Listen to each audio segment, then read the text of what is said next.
RIS, Research and Information Systems for Developing Countries at New Delhi, and I look into the progress of the Maritime Amritkal Vision 2047 for India and Maritime India Vision 2030, which has various components, including port-led industrialization, growth of ports, coastal communities, shipbuilding, and many other sectors. I look after all the maritime, collaborations with which the International Collaboration Cell at Ministry of Port Shipping and Waterways handles vis-a-vis all the bilateral engagements, maritime engagements with countries, and also the multilateral engagements. So with Philippines, all the bilateral engagements are also with IC and the multilateral arrangements with forums like ASEAN are also under the purview of IC. So it's a great pleasure to be here and interacting with you all, and I'm sure I'll, you know, try and put my effort to justify this collaboration and put in some words which may be of little importance to you all. Thank you so much. Thank you, sir. Catherine, I think we can start.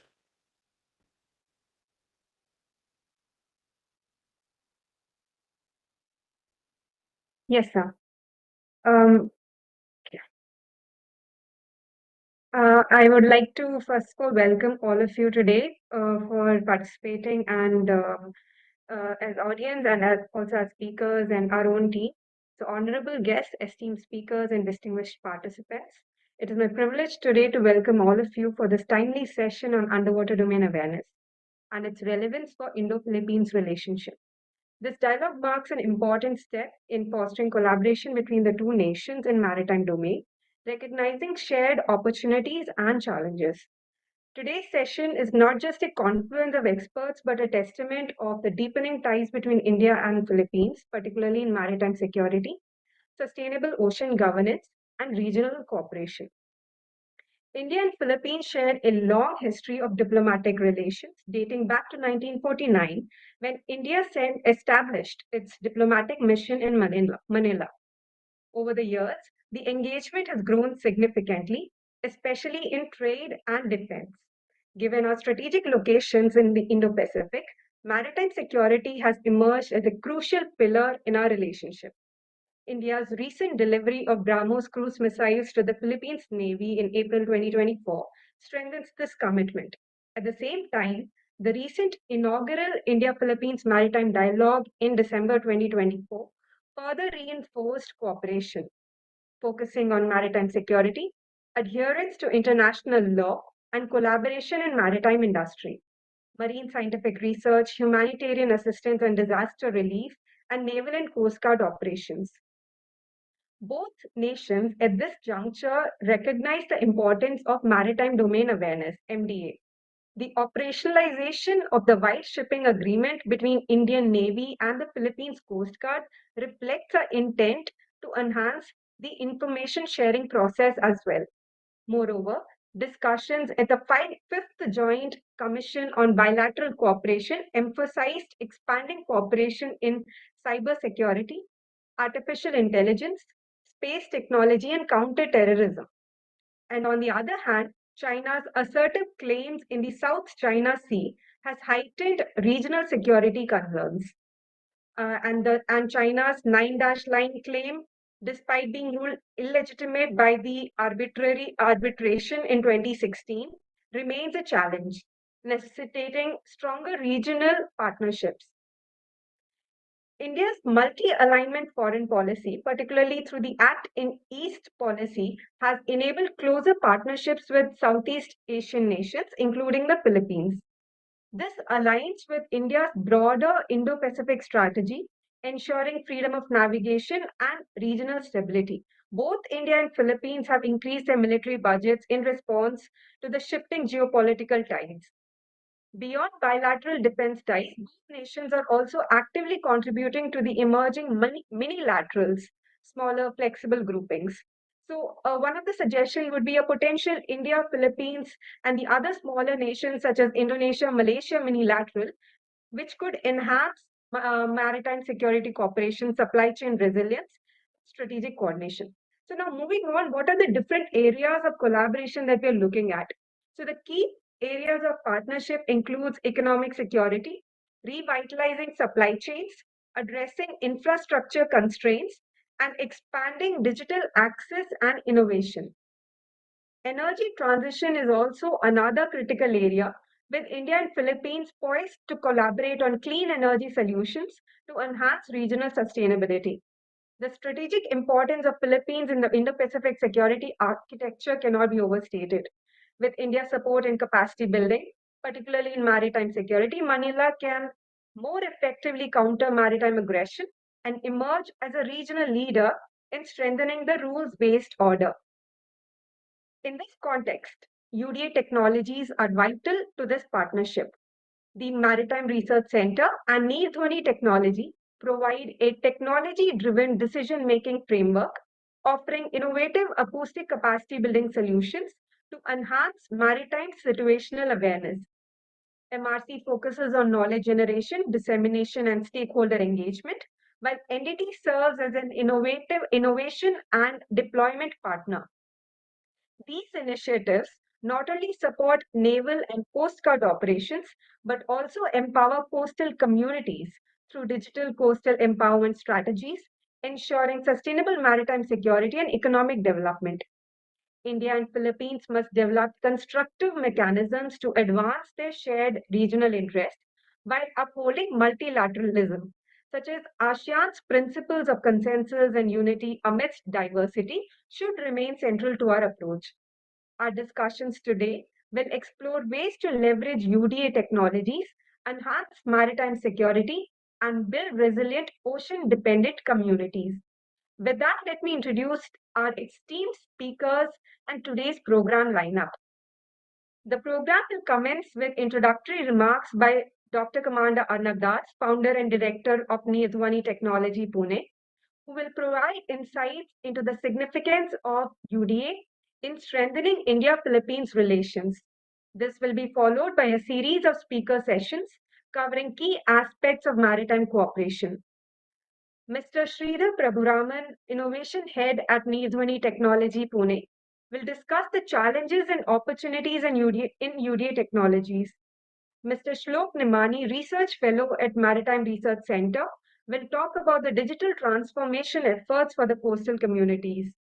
Professor Mimi Fabe from National Police College, Philippines, will provide an overview of India-Philippines relations with a special focus on maritime security. She has already shared a comprehensive issue brief for our UDA Digest platform, and we have planned to collaborate further at various levels. Miss Joan Andrea Toledo, also from the National Police College, will explore the challenges faced by ocean-dependent communities, as she already mentioned, which reflects her own background. Dr. Shravana Barua, Associate Professor and Director at Jindal School of International Affairs, will then offer insights on strategic cooperation and policy perspectives. This will be followed by Dr. Shishir from Center for Maritime Economy and Connectivity, who will discuss India's blue economy and regional engagement. After that, we will invite comments from our distinguished guests from India and Philippines. The session will conclude with remarks from Vice Admiral M.P. Muralidharan, former Director General of the Indian Coast Guard, followed by a vote of thanks by Mr. Praful Talera, Sir, Blue Economy Advisor at the Maritime Research Center, Pune. As we embark on today's deliberations, I encourage all of you to engage actively, exchange ideas, and explore new avenues of cooperation. Our shared commitment to a secure, sustainable, and prosperous Indo-Pacific requires continuous dialogue and action. I look forward to the insights our esteemed panelists will bring and the partnerships that will emerge from this engagement. Thank you, and I wish you all a fruitful and enriching session. Now, I would like to call upon Dr. Arnab Das for his introductory remarks. Sir, over to you.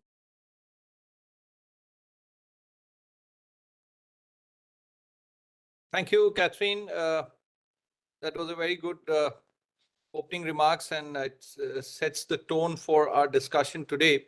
I will focus very much on the underwater domain awareness after you having given a very good background. So the underwater domain awareness framework, I call it a comprehensive, structured, and inclusive approach to taking the maritime governance aspect forward. And this is 10 years of our Honorable Prime Minister announcing the Sagar vision. So I think this is very timely, and I would also like to first acknowledge Professor Mimi's effort in bringing us together and her persistent connect with us. And we are very, very optimistic that we together will be able to add value, not just for Philippine relations, but for the entire region. And we have some very senior people who are going to be giving their views and guidance in taking this forward. So the first and foremost I would like to flag is the tropical characteristics. I mean, we all operate in the tropical waters, but what we don't realize many times is that the underwater technology development that happened during the Cold War period was in the temperate and the polar region. And that has significant limitations when it is deployed in the tropical waters. So to give you a very simple figure is that the sonar performance, which is the only means to see below the water or to generate underwater domain awareness, suffers 60% degradation. Now, we all keep talking about the Indo-Pacific strategic space. The Indo-Pacific strategic space, by definition, is the tropical waters of the Indian Ocean and the Pacific Ocean. Both Philippines and India can play a very significant role in the entire Indo-Pacific strategic space. And but we need to recognize and acknowledge the tropical characteristics. And if we can build capacity and capability to counter the tropical challenges, I think nobody can stop us from playing a leadership role. Now, just to put in context, the tropical waters, as I said, and the Indo-Pacific, and where Philippines is and where India is. So the geostrategic location itself means that this collaboration has a huge potential to contribute. And also that we need to work together towards capacity and capability building, or rather I would say acoustic capacity and capability building to further the underwater domain awareness. Now, let us see what are these specific challenges. I mean, warm versus cold water. So we have talked about the sonar performance, but it also talks about rich biodiversity. I mean, this place is blessed with rich biodiversity, but many times instead of we being able to take advantage of the undersea resources, both living and non-living, we have become a victim to it. And many times we also get waylaid by the extra-regional powers, and we really suffer in terms of not being able to strategically drive our own interest in the region. The dependence on technology also becomes a major factor. So indigenous capability building and partnerships to focus on capacity and capability building becomes a very, very important aspect. Now, for any strategic perspective, people, economy, nature, I mean, this is a very well-known triple bottom line. We need to focus on them, and our performance parameters have to be people, economy, nature. I mean, people has its own specific. I mean, my colleague Catherine has already emphasized on the coastal communities. Unless they, I mean, many times we find that the coastal communities are at the receiving end and they become the victim. Of course, there is a lot of economic opportunities, but have we been able to leverage them? And how do we kind of leverage the economic opportunities? And of course, the sustainability is a very, very important thing. So the nature part becomes very important. So how do we build all this together, or how do we stitch all this together? Now, maritime domain awareness has become a very, very important term, but many times I worry that the people driving it have not really been able to understand what it means and how. So my worry is that it has remained an event-driven, 9/11 in the global scenario and 26/11 in this part of the world. And what this has also done is that it has remained a security-driven formulation. And because of that, it has only remained on surface. So the conventional maritime domain awareness is largely on the surface, but the 90% of the opportunities, resources, and challenges lie below the surface. So underwater domain awareness needs to be given very special attention, and focus needs to be brought in there. So going forward, there are four stakeholders, as we are all aware. I'll just quickly talk about them. I mean, the security is very important. I mean, none of us needs to re-emphasize that. But this part of the world, I mean, Indian Ocean, even smaller nations like Myanmar, who are having a lot of political challenges, are also deploying submarines. So submarine safety also becomes a very big issue. But otherwise, maritime domain awareness becomes so much more important. Then political volatility. So we have a lot of incidents like the 2611, as I mentioned. The boat people is also very important. Then the blue economy, I mean, food security, energy security is increasingly being looked at from the underwater space. So how do we regulate that? I mean, we all know fisheries is largely in the unorganized sector, and reports say that the fish stock is on the decline, but the bycatch is of the order of 80%. So how do we reconcile all these things? And deep ocean mission has become such an important area, but do we really have the capability to drive it in a more sustainable manner? Of course, environment and disaster management is such a big thing. We are increasingly seeing stranding of big whales, and plus the disaster management is such a thing. We have become victims multiple times, and there only the frequency has increased, but our preparedness doesn't seem to be to be able to match the requirement that it is. See, we are not here to say that we can stop a natural disaster, but with early warning, we can definitely minimize loss of life and property. And when we are looking at the maritime sector in a serious way, this can really come in the way of, I mean, when the World Economic Forum reports say that, it could be a very serious hazard going forward.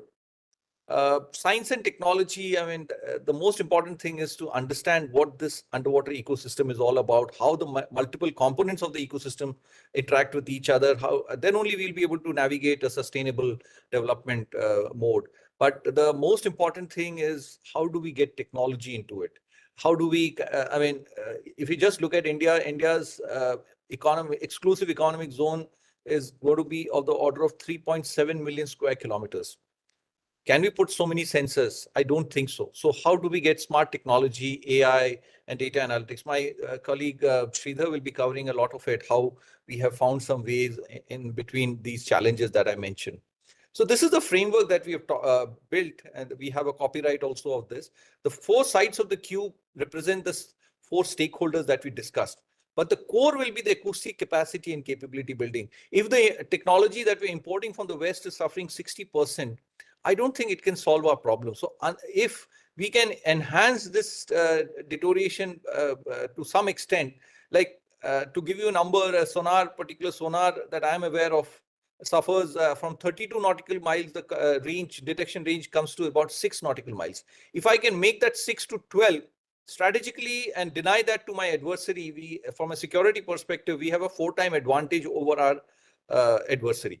But at the same time, the same capability can also help the other stakeholders. So in a global south, developing world that we are all in, such savings will be an extremely great strategic advantage. So we need to focus on that. If you look at the vertical construct, sensing, analysis, and regulation, the bottom-up approach is very important. But typically today, what we are doing is having a top-down approach. We not only import the technology and the know-how from outside, even the regulatory framework we import from outside, which does not work in our water, and it creates a lot of mess. So how do we kind of build a bottom-up approach where we do a lot of data collection, understand our local site-specific conditions, and then kind of look. And this is a very structured approach, as you can see.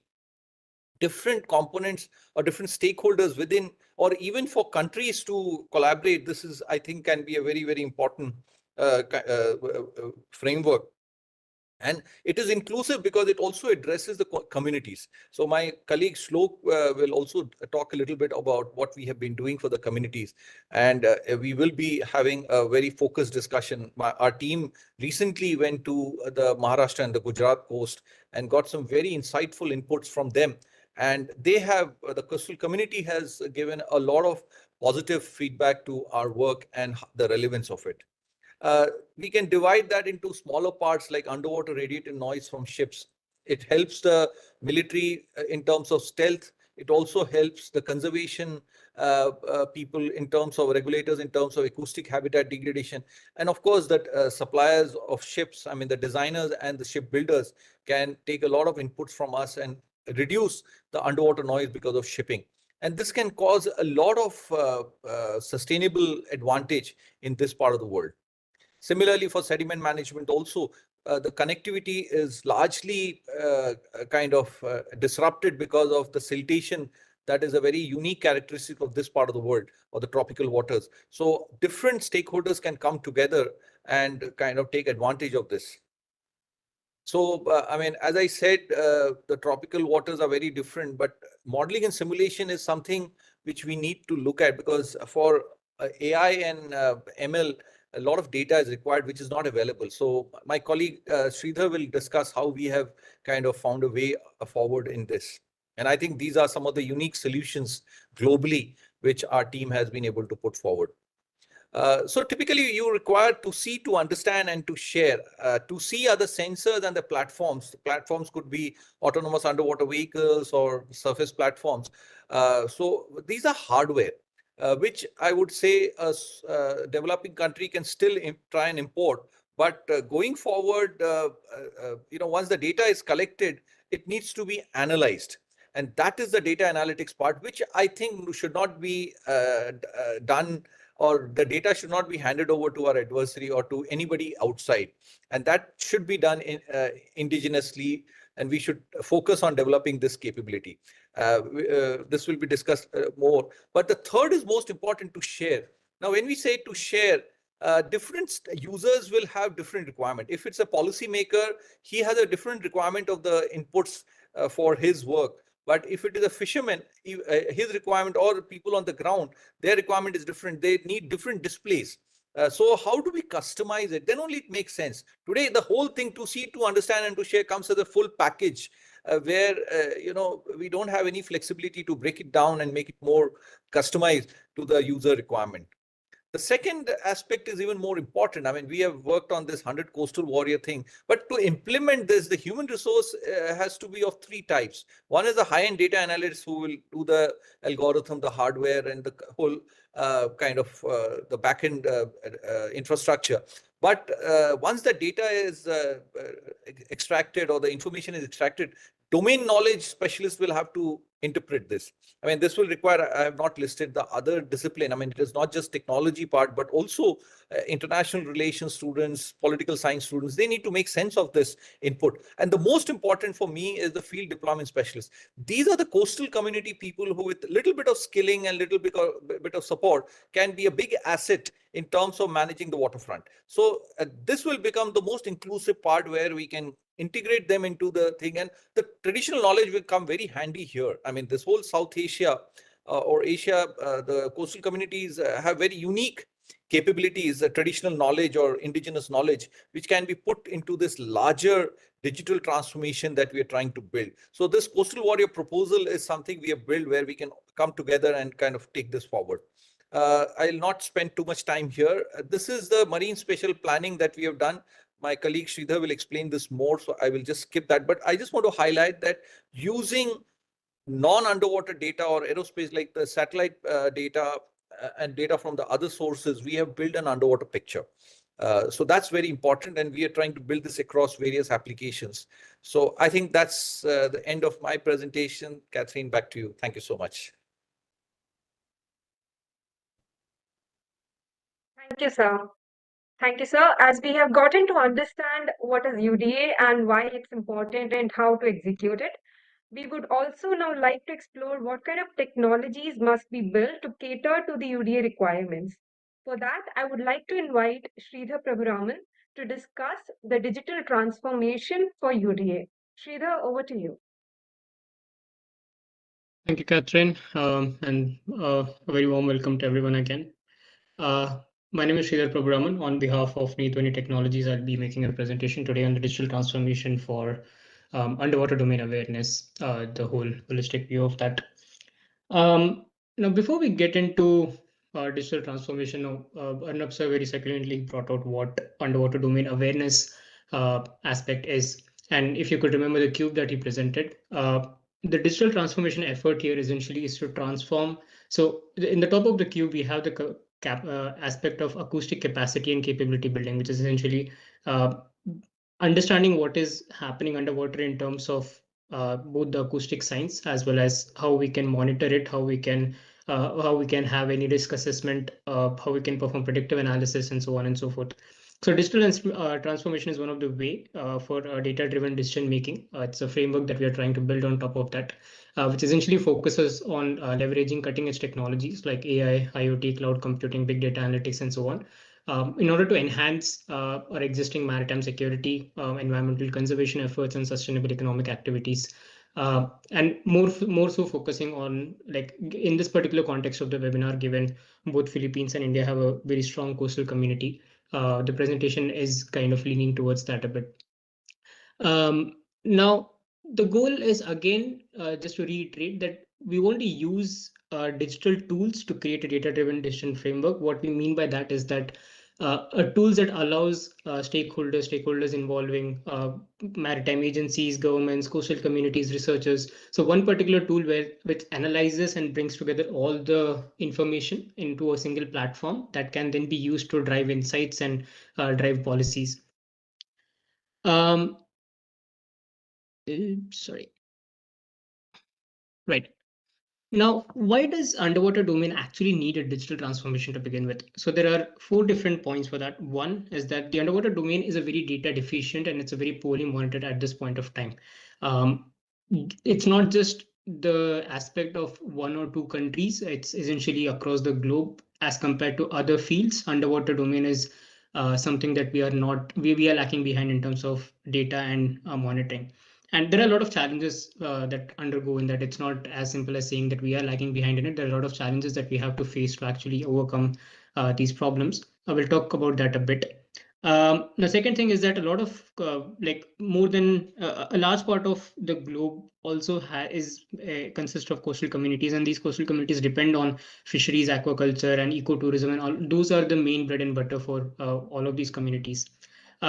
There is definitely a rise in maritime threats and environmental challenges, and all of this requires real-time monitoring. We need to understand that as the technology keeps improving, it's not just constructive but also destructive technology that keeps booming. So we have to be in pace with the destructive technology as well. By that, what I mean is that any kind of illegal fishing or any kind of all the illegal operations that happen across the maritime world, we need to have constructive technologies that can tackle around that. Most of the traditional methods that we use above seawater are more or less inefficient when we talk about underwater, because again, there are scientific aspects about it, which Arnab sir also explained, the tropical characteristics of the water, also simple aspects like most of our technologies revolve around light and radio signals, and those signals do not propagate underwater well. Sound is the only means of communication in the water underwater. So given those kind of limitations, traditional methods definitely are inefficient, and we need to work on those. And currently, with the advent of AI and the existing technologies that we have, cloud computing, it become much and more and more easy and feasible for us to go through it. And therefore, I would like to summarize by saying that there are three pillars of digital transformation that we want to look at when we say digital transformation. The framework that we are deriving essentially should allow for real-time monitoring, should allow for predictive analysis, and should allow for risk assessment. So let's go by one or each of those. Like, what do we really mean by the aspect when I say that it's data deficient and poorly monitored? Now, so we know that water absorbs and scatters light and radio signals. So any kind of conventional monitoring, satellite radars, they are extremely ineffective when we talk about deep underwater areas. Sonar is the only technology that we use, or anything sound related is the only technology that we use that allow us for capturing insights and information. Of course, there are some uh, changes to that. I mean, you can have AUVs that can go travel deep underwater and capture images. But broadly, from the perspective of economically viable option for capturing data underwater. Sonar is the only technology that we can have. Now, even though we know that sonar or any kind of sensor network is the one option for us to go about it, there is a lack of persistent sensor networks, which means that we have a very limited real-time data on any kind of ocean information, ocean temperature, salinity, noise level, biodiversity changes. How many of us actually know that what is the sediment composition of our waters, or even the coastal waters for that matter? Because the type of sediment has a huge impact on a lot of things. Like the type of sediment determines whether dredging can be performed or not, can we place oil rigs in that place or not. The type of sediment also determines that how the sound travels. So even indirectly, the performance of the sonar or the distribution of noise, all of that also depends on the type of sediment. But at this point of day and age, it's very difficult for us. I mean, again, it's challenging. I'm not saying that it's something that we have not done. There are challenges that go around it, but yes, it is a matter of fact that we do not understand a lot of environmental aspects that are there underwater. And again, that brings me to the third point, that deploying and monitoring any kind of deep sea environment is technically challenging and as well as expensive. Like we can sit and we can talk about how we need to monitor how we can collect the data and how we need to perform monitoring and so on. But it's also something that we have to take into account, that it is extremely expensive for us to perform such kind of operation. It is not economically viable for a lot of countries to be able to deploy sensor networks across the ocean to perform monitoring and data collection. And any kind of data collection methods that we have currently are intermittent in nature. So what I mean by that is that we have ocean buoys, we have manually deployed sensors and periodic ship-based surveys that we perform. All of the data that we collect is intermittent, obviously, because we cannot have a continuous data collection process at this point. And this is where, to tackle this again, I'm trying to link this to what Arnab sir mentioned about modeling and simulation based approach. What this essentially means that because of the economic viability, because of the fact that it's not really possible, because of all the challenges that we have deep underwater, it's not entirely possible for us to have a traditional approach to solve these problems where we deploy sensors and we monitor and gather data. We need a monitoring and simulation based approach where we use neural network or we use any kind of AI algorithms to perform predictions rather than estimations. So there is a subtle difference between that. Now, as we move forward, I'll show some of the tools that we have developed that make use of such AI technologies. Now, without any kind of, so when I say continuous data, the importance of continuous data is that without any kind of real-time data, we have a lot of struggle. We cannot assess underwater noise pollution from industrial activities or shipping. We cannot monitor illegal activities such as unregulated fishing and smuggling.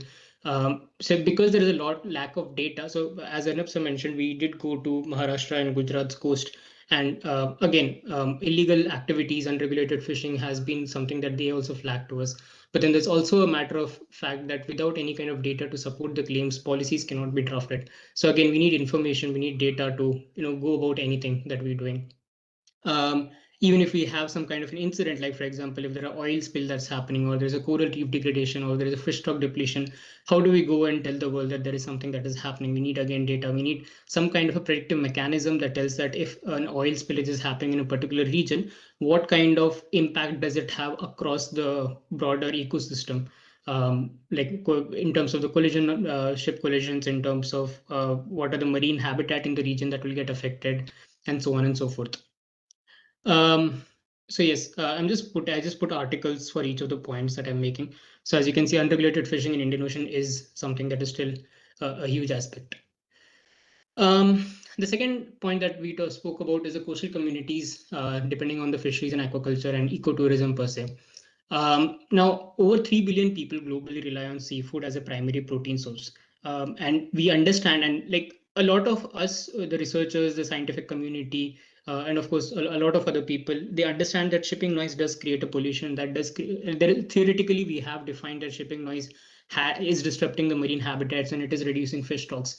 Although we can talk about it, like again, something that we realized after interacting with the coastal community is that the coastal community is the first responder that gets affected or impacted by any of this. And yet, in terms of knowledge, in terms of understanding, the coastal communities do not have enough understanding of what's happening. How does the shipping noise affect their fish stock? How does the cycle of how does the weather affect the fish stock? What are the different aspects that disrupt the marine habitat? All of these things are still because again there is no information, they do not have an app in their hand which basically tells them that there is a huge amount of shipping that is happening in the region that's creating a lot of noise up to so much amount of decibels that might impact. So there's no predictive analysis that's happening around there. Seaweed and shrimp farming. Now we know that aquaculture has grown rapidly, and this is one of the primary, again, one of in India and Indonesia, most likely the shrimp farms have often suffered from disease outbreaks due to poor water quality monitoring and so on. Now there are IoT-based tracking that can be performed where farmers can adjust the water conditions and prevent losses. But again, that's the digital transformation aspect. Having an IoT-based tracking system, having a tool that can tell the farmers that if your condition for growth is so much amount of temperature, this is the oxygen threshold that you have, this is the predicted amount of shrimp and seaweed growth that we are predicting. You need to reduce reduce the the water conditions by so on and so forth. There are definitely different challenges around here. Climate change is causing ocean acidification, coral bleaching, and rising sea temperatures are affecting the aquaculture yields. And we still have lack of data on these environmental factors. So what is the water quality? What is the habitat health? And all of this makes it difficult for the fishermen and aquaculture farmers to adapt and optimize the yields that they try. The third point, rising maritime threats, environmental challenges, all of this again, this is not a new topic. The maritime threats and environmental challenges has been something that has been going on for quite some time now.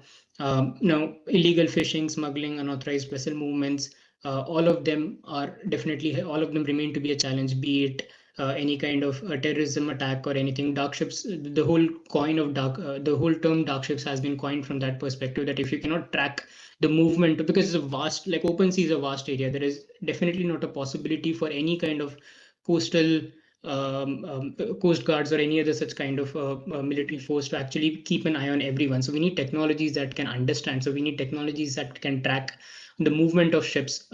We have done some work in NDT before, where we basically use historical data of vessels to identify what is the path that a vessel should ideally take versus the path that it is taking currently.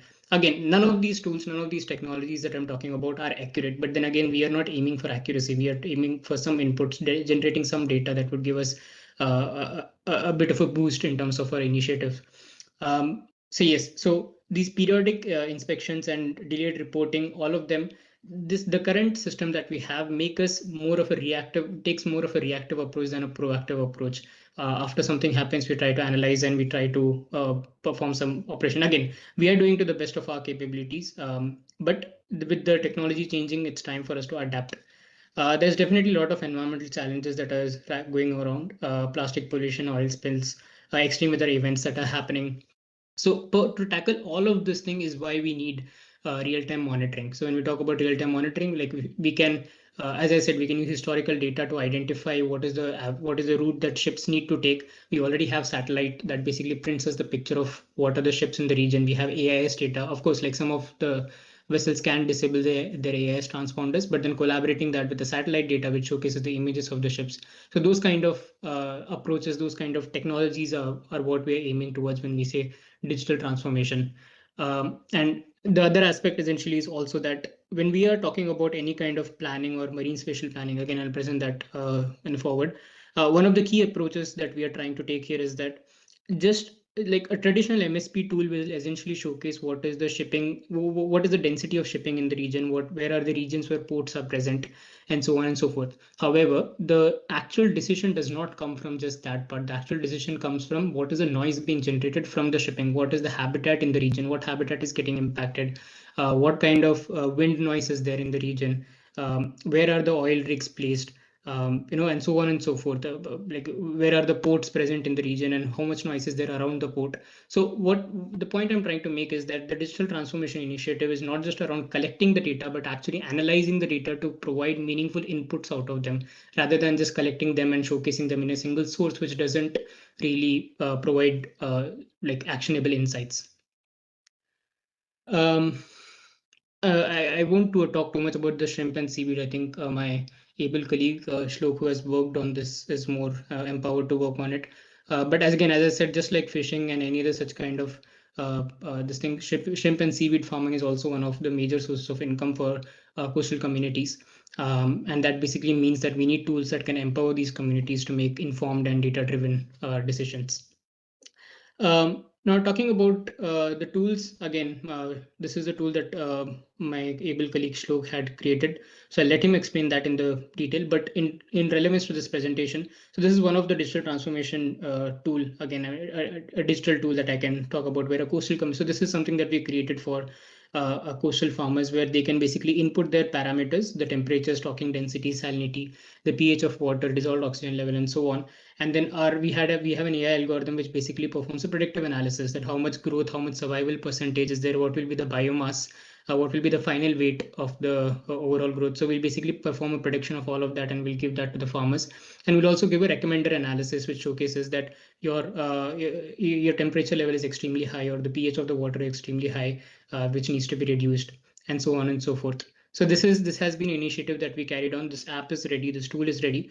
The second phase of this work is ongoing, where even this aspect of temperature, stocking density, and all of this, we are deploying IoT devices. We are deploying sensors that can capture all of these from artificial ponds, and then that can be then fed to our AI system, AI-based model that will then evolve and make better predictions in the future. So this is one of the initiatives for digital transformation. The second aspect, again, marine life conservation is an important aspect. Increased shipping, more underwater noise disrupts the marine species. We know that marine species use sound is the only form of communication for marine species. They cannot see underwater. So when we make a huge amount of noise, that basically means that these species they can't use their echolocation anymore, and therefore they cannot find prey, they cannot find food. So the whole habitat gets disrupted. And I mean, G.V. Frisk in his work has earlier predicted that at every decade or so, there is a difference. There is a difference of around 10 decibel or 20 decibel in the noise level that happens underwater, and that is a huge amount of difference when we talk about decibels. So how are we going to tackle this kind of a problem is something that again we need to work on. The second important thing is the monitoring of ship noise is not a new concept. This has been something that has been started from the Cold War period. Back then, an acoustician called as Donald Ross is the person who actually started this during the Cold War period. They installed hydrophones. Now that is what we today call as a SOSU system. They deployed hydrophones and they basically recorded the noise. They basically identified that the hydrophones were supposed to identify the sounds of submarines that are passing through that sensor network. The acoustician Donald Ross further, then he went ahead and he basically analyzed that data, analyzed that that noise level, and he basically created a linear equation that fits into that recording and said that a ship having so much length and so much speed will create so much amount of noise. So let's just call it A express by equals to C kind of an equation. Now the problem is, and for a long period of time, we have been using that model. Of course, there have been multiple adaptations on top of that model, but that has been the base study, that has been the base model for the longest period of time. The problem, however, is with today in 2025, the ships are very different from what the ships were in Cold War period. That means the length of the ship, how much gross tonnage that ship weighs, what is the speed with which that ship moves, the material that is used in the ship. A lot of those things have changed. So therefore, that equation that we are using to calculate the ship noise is no longer valid. So what I'm trying to say is that there cannot be one solution that basically that applies across a lot of different period of time. So that is where again AI comes into picture. We need an artificial intelligence system that can understand the changes in the environment and accordingly predict and accordingly perform estimations. And that is what again this tool that we have created is for. Now again, this is one of our more prouder achievements here. Again, it took us some time, but the tool that we have developed here, this is in a beta phase right now, is a shipping related noise estimation tool. The idea here is that to make it reachable for the community to be able to understand what is the noise that is coming out of a ship. So those yellow dots that you can see there is basically are basically ships in the region, shipping density in the region. So we are providing two options of obtaining the cumulative noise, where they can select the date range to and from, and it will basically showcase what is the cumulative noise in the region across that date. And of course, the user can select the frequency in which they want the noise in, and so on and so forth. And if you hover upon, like in the right hand side, as you can see, if you hover on a particular dot, it will showcase you which ship is that, what is the speed with which it is moving, and so on. Of course, we are making multiple improvements to make it look more appealing. But from a feature perspective, this is something that we have developed. The other part of the same tool, and this was the more challenging part. Again, AI comes into picture, is the instantaneous noise map.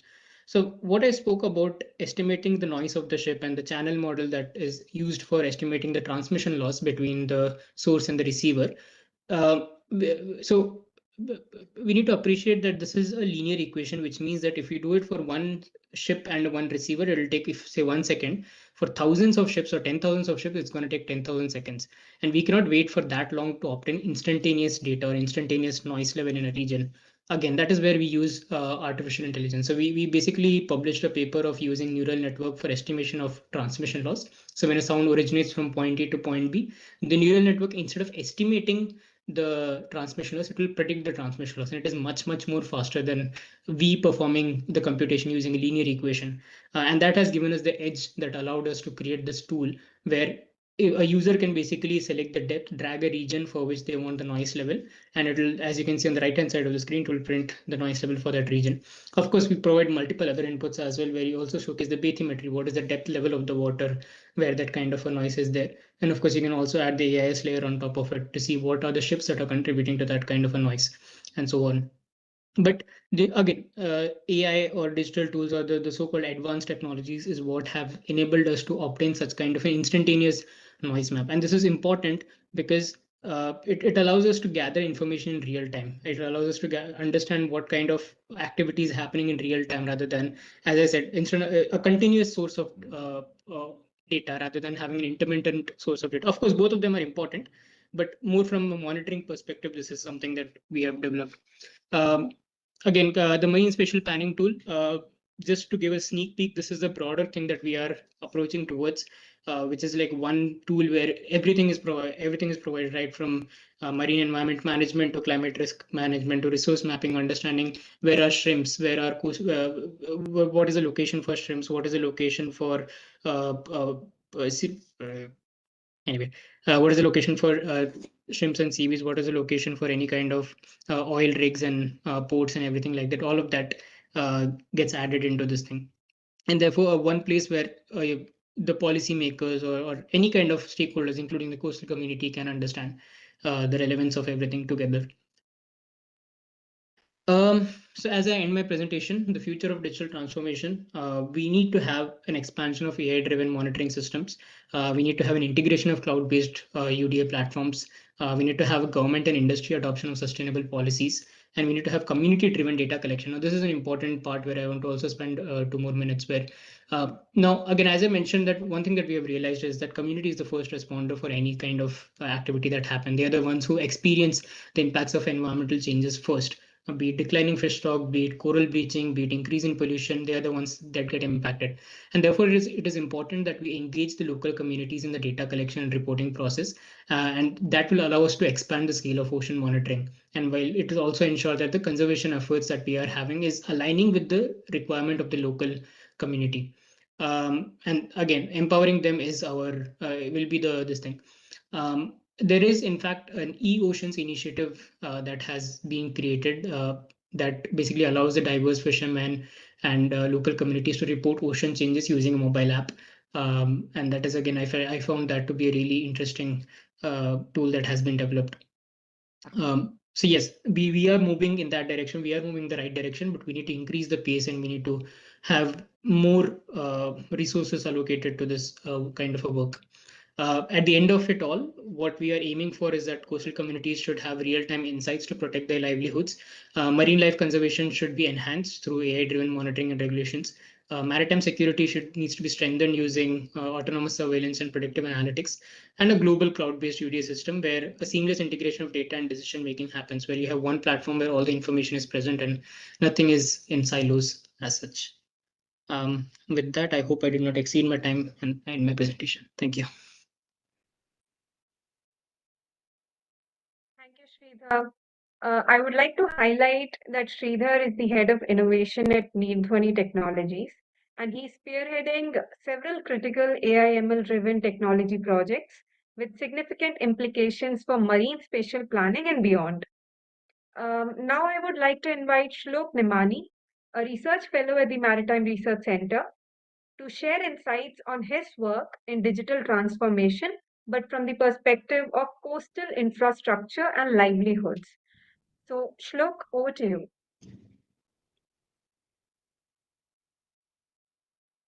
Hi, Catherine. Hope I am audible. Can you confirm? So, yeah. Hi, everybody. Myself, Shlok Nimani. I am working as a research fellow at Maritime Research Center. Here, I am just there for a small speech to actually highlight to all our audience that how you can appreciate what MRC is doing. So, I would like to start this with telling you that aquaculture has been earmarked as the sunrise sector of our economy in India. So why would someone say some sector to be sunrise? Because as a part of a subsector of the agriculture economy, aquaculture has been growing at a rapid pace of 10% annual growth rate in the past decade. So what's driving this certain interest in this sector? So it's not just about the lucrative returns which the economy can gain from promoting aquaculture, but it's also about the creation of livelihood as well as empowering the coastal communities. Here, via aquaculture, if we think in terms of aquaculture, we as the Indian tradition, many people were engaged in the activities of fishing, and fisheries is something these communities are closely knit with. But over the time, when there are certain anthropogenic activities, including the IUU fishing, as known as illegal, unreported, and undisclosed fishing activities, due to this, the increased demand for the seafood has led to the rapid decline in the natural stock for the fisheries. So this has led to the growth of aquaculture to actually cater to this increasing demand.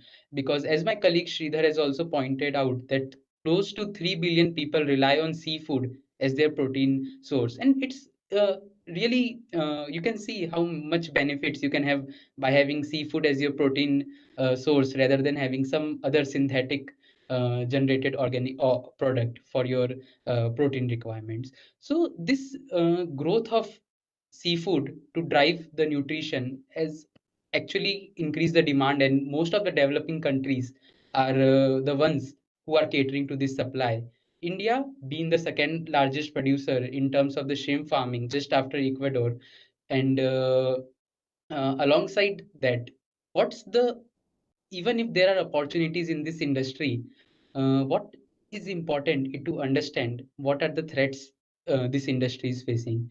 We, as India, is a developing nation as well as it's also a tropical nation, and the tropical nations are facing a common challenge of climate change.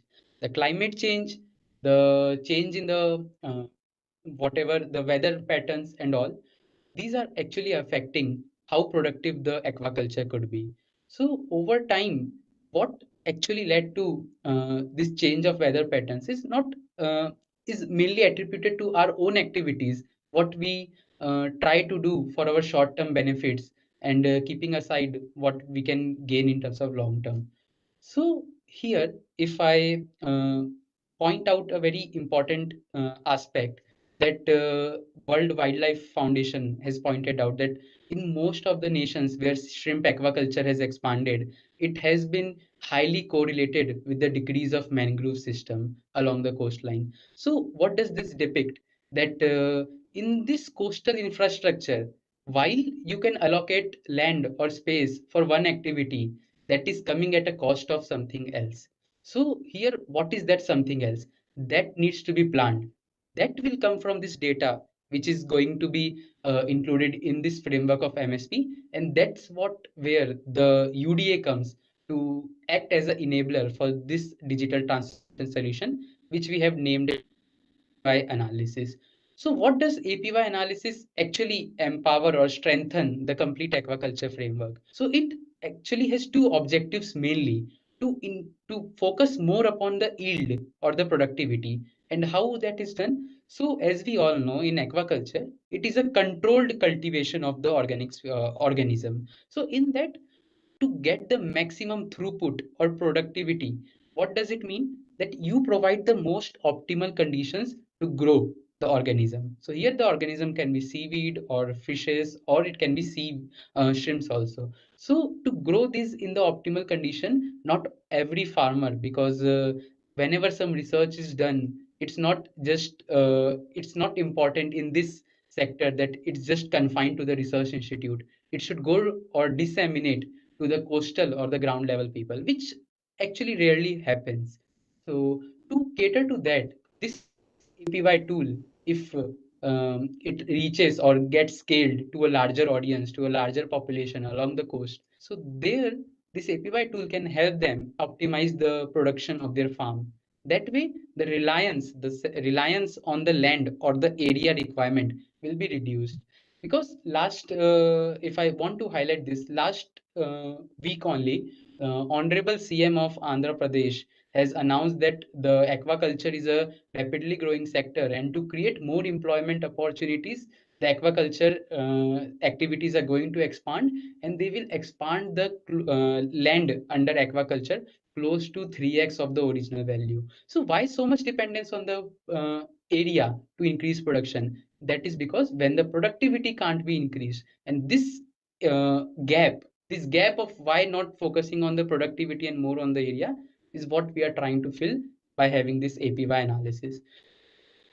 This was the first aspect of the APY analysis, which I said as the increase of the productivity. Second is the skill training. Overall, globally, the total seaweed production has surpassed close to 35 million metric tons. And where is India if we talk about in terms of that? So we just produce a paltry sum of close to 50,000 metric tons.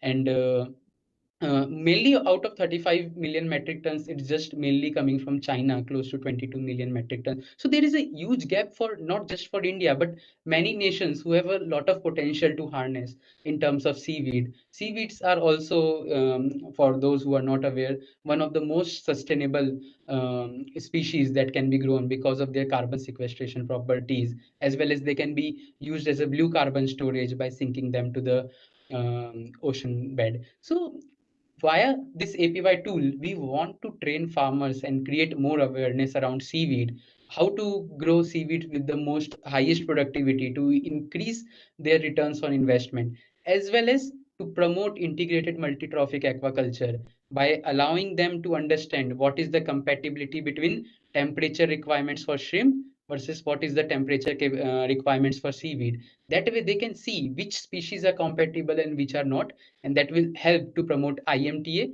in this sector to make it more sustainable. Because if in the long term you can't just rely more on the increasing area to increase your production levels.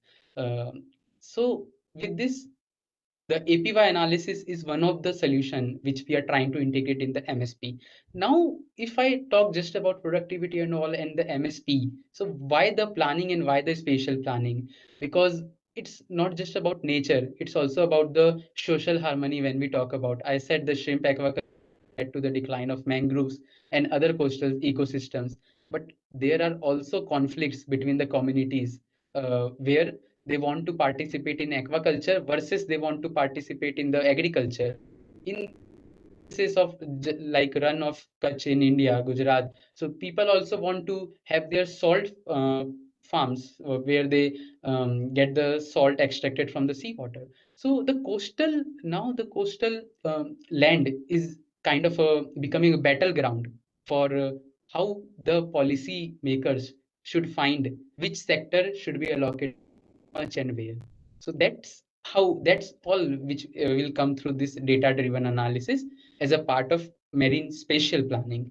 And this idea of is along with temporal. So the idea of temporal I want to introduce is for shrimp aquaculture. One of the biggest problem, as I said, is the decline of ecosystem, as well as there are many more things. But the other aspect is once you do shrimp aquaculture, after sometimes turns out farmers abandon their farm. And after you abandon, it's good for nothing in terms of you can't do agriculture because of the amount of chemicals, the amount of lime bedding, the amount of carbonates, coke, and all which you use for shrimp farming. So the land is kind of that asset which the country possessed, let's say 5 to 10 years back, is now gone and cannot be used for any other sector. So that's how, in this temporal range, if you can allocate things uh, in the spatial way of which area is most optimum to have certain amount of let's say certain sector should be allocated this much land, and you can predict how much time this sector will actually utilize this land, then you can actually calculate what's the worth of allocating. If the sector just abandons the land after 5 years and that land is of a very good value for any other ecosystem to be developed, then it's just like a cost benefit analysis where you need to identify which what is the thing which is at the top priority for people as well as economy as well as nature. So this whole bottom line of people, economy, nature needs to be integrated into digital transformation, and that's what where the UDA comes, which is the complete holistic approach to integrate this framework of digital transformation along with people, economy, nature. And how APY tool realizes or implements this is via a framework of modeling and simulation, as Sridhar sir has explained. And we also have this 2C, to share, and to understand aspect. So what does 2C means? Is to actually use IoT or data sensing devices that can sense or collect the data from the ground. Then we have to understand where our research engineering team, just like they have developed this SRN tool and we have developed this APY tool. So we try to understand what all is important from this data, because raw data is good for nothing. For it doesn't give any insights directly. You need to process and provide some analysis. And then it's the share. Share means to scale the system to such a scale that it can be shared or disseminated to the stakeholders in real time, because our main stakeholders here sitting in the context of APY analysis is the coastal community. It's not just me who is just bringing out analysis and sharing this among in this WebEx room, but it's about whatever analysis I present, that this temperature is good or this temperature is optimal, that should go to the farmer first. And that's how this APY tool will be the realization of the complete UDA as an enabler for digital transformation solution in the coastal infrastructure. So, and that's all from my side. Thank you. Thank you, Shlok. Shlok's work on APY analysis has produced a comprehensive tool, as Sridhar mentioned, a mobile application that was recently validated and highly appreciated by the coastal community stakeholders during our focus group discussions in the western coastal region of Gujarat. So that is Shlok's work. And now I would like to invite Professor Mimi Fabe, who trains Philippines Coast Guard senior procurement officers and Indonesian Maritime Security Agency and the Indonesian Ministry of Marine Affairs and Fisheries officials. Mimi, over to you. Thank you very much, Catherine. A pleasant good afternoon to all webinar participants, both in India and in the Philippines. And I would like to thank Dr. Commander Arnab Das, the founder, director of the Maritime Research Center, for having invited me and my colleague, Joan Andrea Toledo, to this webinar. My initial knowledge about the Maritime Research Center is because of an excellent research output done by a research intern on underwater maritime domain awareness. So that was the time that I reached out to Commander Dr. Arnab Das and to Catherine. And they very kindly assisted me and gave me information on underwater maritime domain awareness. So I thank them for that. That is the beginning of this long partnership. I would say that India and the Philippines are approaching the golden age of our relationship. So the Philippines is both an archipelagic and a maritime nation, which relies on the stability of maritime commerce and the global trade. We have more than 6 million seafarers who enable global trade. They work in the different shipping sectors globally. We also have millions of families who form part of ocean-dependent communities. Later on, my colleague, Joan Toledo, will tackle the pathways of ocean-dependent, Filipino ocean-dependent communities who traverse the world's waterways and oceans in order to carry out their livelihood. Thus, the two previous presentations really opened our knowledge that sustainable livelihoods is possible for ocean-dependent communities as well as coastal communities. The Philippines also have 37,500 coastal barangays who rely on the sea for their livelihood. And many of our fishermen also are becoming more elderly. So that is a common problem for Southeast Asian maritime economies. The second point I'd like to highlight is that the maritime sector remains an important and integral part of the economies of India and the Philippines. Philippine President Ferdinand Marcos Jr. expressed his intention this January 2025 to elevate the ties between the Philippines and India bilateral relations amid the current geopolitical condition during his meeting with Indian Minister of State for External Affairs, Pabitra Margarita. The Philippines and India marked the 75th anniversary of our diplomatic relations last November 16, 2024. President Marcos remarked, and I quote, "The interactions between India and the Philippines have certainly increased in the past few years. And certainly, we would like to continue that closeness." Well, the plan to elevate the bilateral relations is very interesting because of geopolitical issues. Whereas we used to speak of Pacific or Asia Pacific, it's now the Indo-Pacific. And that's why I think that the alliances and the partnerships that we make become more important. End of quote. That is what President Marcos told Minister Margarita during their meeting at Malacanang Palace. So briefly, Philippine trade with India has been consistently increasing. In 2023, total trade with India reached $3 billion, with exports valued at $1.1 billion and imports at almost $2 billion. India currently ranks as the Philippines' 15th top trading partner. Currently, the Philippines and India has 53 signed agreements in the fields of trade, investment, science and technology, maritime, air services, taxation, culture, energy, agriculture, and defense. The Philippine defense sector has always given a vote of confidence to the Indian defense industry. Primarily, the Philippines purchased the BrahMos missile.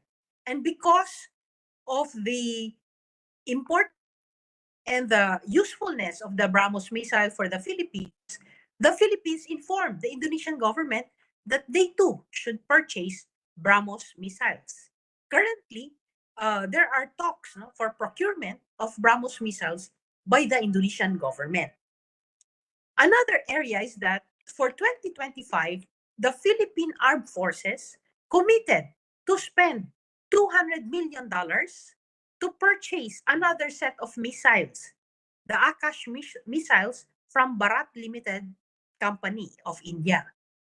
And for 2025, the Philippine Coast Guard has an existing budget of $100 million for maritime domain awareness. With a partnership between maritime research and our ocean think tank, Indo-Pacific Alliance, we can help the Philippine Coast Guard, the Philippine National Police Maritime Group understand underwater maritime domain awareness so that in 2026, the Philippine Coast Guard, the Philippine National Police Maritime Group will set aside a program budget of $100 million for underwater maritime domain awareness, focusing on Indian technologies. That's why there are many opportunities for this sector, and the presentations that I have heard from the Maritime Research Center will empower Filipino, Indonesian, and Malaysian ocean-dependent communities. And this research is carried out by the excellent research team of the Maritime Research Center. In recent times, in 2017, the Philippines and India signed a memorandum of understanding on the defense industry and logistics cooperation. And last September 10, 2024, the Armed Forces of the Philippines and the Indian Armed Forces held their 5th Joint Defense Cooperation Committee and the 3rd Service-to-Service meeting in Camp Aguinaldo, Quezon City, Philippines. So during both events, the senior military officers of the two respective governments expressed their firm devotion to a more robust defense cooperation. India is already a reliable supplier of defense products and technologies. Now, these missiles gives the Philippines more leverage and options in the ever-growing threat of conflict in the South China Sea. As we all know, the Philippines is strongly supportive of multilateralism and working within global institutions to support the international rules-based order. The Philippines strongly supports regional rules-based multilateralism and dispute resolution and management, more significantly through the ASEAN. So the ASEAN blueprint reflects ASEAN to be a rules-based community of shared norms and values, including in maritime affairs. The promotion of the Indo-Pacific vision offers a contemporary framework for shaping and reinforcing the rules that will contribute to the regional order. Provided it is calibrated to the interests and expectations of nations across the region, it has the potential to generate a wider acceptance of the rules-based. The rules-based order refers to the body of rules, norms, and institutions that regulate the behavior and interactions of sovereign states and other actors of the global system. Thus, the rules-based order empowers states to interact with each other in a manner that maximizes cooperation while reducing the likelihood of conflict. The international order is increasingly under challenge by rising and authoritarian powers, including in the maritime domain. The rules-based order has been particularly important in establishing maritime order through the 1982 United Nations Convention on the Law of the Sea. So here, as a way to expand Philippine-India defense relations, there needs to be more engagement and collaboration, particularly in the area of the underwater maritime domain awareness. This is a strategic alignment of security priorities between the two countries. To exemplify further, India, through the Maritime Research Center of Dr. Commander Arnab Das, a center dedicated to the expertise of underwater maritime domain awareness, can establish close linkages with the National Police College and also with ocean think tanks in Southeast Asia. So we emphasize the importance of capacity building linkages and the provision of fellowship training so as to empower Filipino maritime law enforcement officers with the appropriate knowledge and practical expertise in Indian indigenous technologies and best practices in managing underwater maritime domain awareness security threats.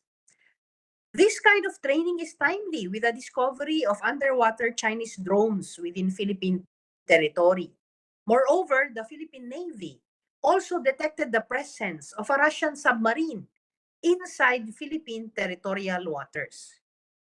Given these new maritime security threats, Indian security expertise in the maritime sector and also in the underwater maritime domain awareness will be helpful to repel any Chinese maritime incursions within Philippine territory.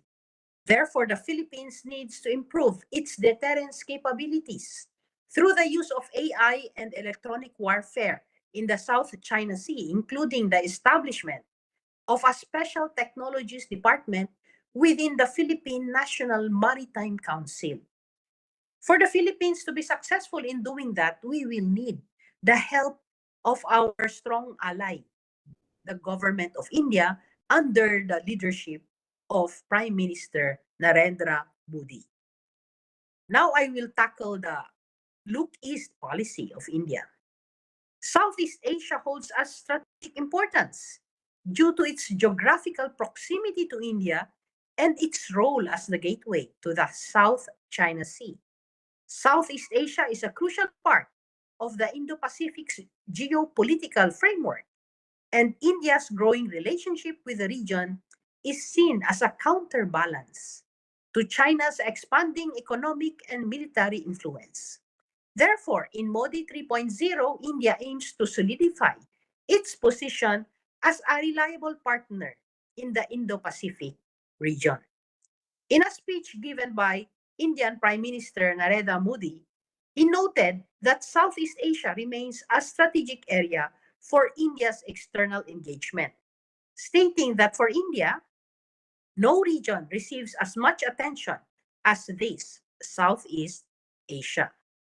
Currently, India's trade with Southeast Asia is low compared to the Western and the Gulf countries. However, India-ASEAN trade has also massively grown from $2.9 billion in 1993 to $80 billion in 2018. And the trend is upward. There will be more trade between India and the ASEAN countries in the coming years, particularly in the defense sector, due to the evolving geopolitical security threats. Further, India has demonstrated to Southeast Asia that it is a reliable regional powerhouse by fostering greater transparency regarding its past military modernization efforts and reaffirming the absence of any territorial ambitions in the region. Hence, India's accession to ASEAN norms of interaction, including the Treaty of Amity and Cooperation in 2003, reflected the country's peaceful intentions. India's involvement in the ASEAN Regional Forum in 1996 represents a historical phase, since this was the first time that India had opted to be part of a multilateral security forum, a radical departure from its usual practice of non-alignment, neutrality, and aversion to security alliances. Now here, India's concern on the maritime domain under the Modi government was revealed with the promotion of the Security and Growth for All region in 2015. Cited the importance of reinforcing maritime connectivity and emphasizing the importance of the blue economy. India's leadership in the development of the blue economy, coastal communities, and ocean-dependent communities will be very helpful to the coastal communities, ocean-dependent communities of the entire Southeast Asia. So this focus was eastwards to include the Western Pacific, with ASEAN at the center of this space. Prime Minister Modi crafted the India-Pacific Oceans Initiative during the East Asian Summit as a way, in 2019, as a way to create a safe, secure, stable, prosperous, and sustainable maritime domain. With the ever-evolving maritime security threats, India's leadership, not only in the Indian Ocean region, but also in the South China Sea, will be strategic. That's why the title of my presentation is the India-Philippine relations from great to strategic. Because in the coming years, we have to be strategic. And Prime Minister Modi highlighted the need for a common rules-based order for the region that must equally apply to all individually, as well as to the global commons. And India believes in sovereignty and territorial integrity, as well as the equality of all nations, irrespective of size and strength. India has also placed particular emphasis on fostering closer ties with ASEAN member states. And India's strategic interests in the region have also deepened. India's position on the South China Sea had shifted from a cautious, neutral stance to one that has clearly articulated its support for the Philippines' sovereign maritime territorial claims, freedom of navigation, and maritime resource exploitation in line with international law. Now, this perspective aligns India with Southeast Asian nations against unilateral actions by China, while also serving India's strategic interests by ensuring freedom of navigation and bolstering regional security. India's nuanced stance, informed by its own territorial tensions with China on its northern border, underscores its intent to deter unilateral and unlawful advances by China. So India-Philippine relations, in conclusion, has continued to deepen and strengthen gradually over the years. The strong economic relations, focusing on the vibrant trade between the two countries, has expanded to defense products and technologies. Overseas Filipino workers have also gone to India to support its healthcare and domestic sectors.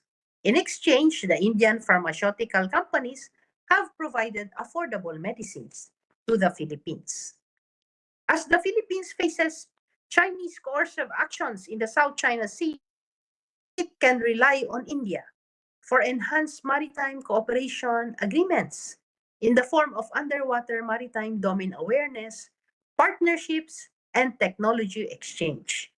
Now, for this goal to come into fruition, the role of the Maritime Research Center under Commander and Dr. Arnab Das is essential.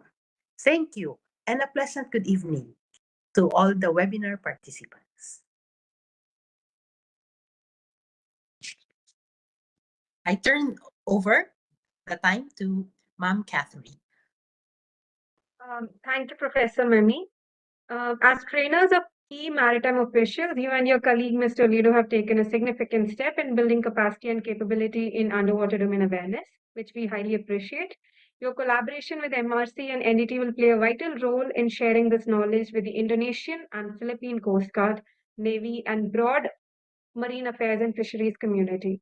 Moving forward, I would like to invite Ms. Joanne Andrea Toledo to speak on the ocean-dependent communities and maritime security.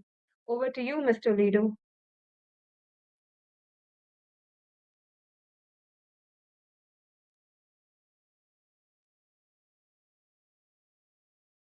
Ma'am, your mic is not switched on. Good evening. So can everyone hear me now? All right. Good evening. So once again, I am Dre or Andrea Toledo, and I am a young researcher in maritime security governance, and I work with Indo-Pacific Alliance as the assistant and ever-reliant warrior on behalf of Professor Amparo Mimi Fabe. And tonight, I would like to talk about maritime security governance and how it can benefit local communities in terms of livelihood equity. So when it comes to maritime security, a lot of indigenous peoples perceive it more as a maritime insecurity issue. And we have talked about how difficult it is to do sustainable research that provides real-time data because of how expensive it can be, and also the access to human resource that can do this 24/7. So on my mother's side, I belong to a tribe called the Manobo and the Bajau. So the Manobo is a tribe, a literal tribe in the Philippines that in the meaning of the word man, nobo is river people in English. And so on the Manobo side of my mother's family, we are better adjusted. So 50% of our time is at sea and 50% is on land. And on one of our mother's ancestors is also Bajau. But Bajau, the Bajau Laut of the Philippines, they do not really identify as Filipino. They are sea people, so they do not regard themselves as Indonesian, Malaysian, or Filipino. In terms of population, the Bajau Laut is around 400,000 in the Philippines. Those that they're not in particular given any IDs, but it's just a rough estimate that our census can come up with. And the Manobo, our tribe, has about 600,000 people. So together, you can see that our tribes are about 1 million. So that is a significant human resource that remains vastly untapped for maritime security governance, both for the ASEAN and the Indo-Pacific region, especially because the Bajau Laut and of all of Asia, ASEAN, traverse the Coral Triangle. So and even it goes way past the Coral Triangle, because some of the Bajau Laut reach the seas of Hawaii, and they don't really observe that. They don't understand the laws, the abstract concept of nation states do not apply to them. And so very, very few Bajaus have intermarried with even the littoral communities like the Manobo. So today I would like to share about also the non-traditional security issues that include environmental security issues such as the effects of climate change and the transboundary pollution effects that we are facing, especially in tribes like the Manobo and the Bajau.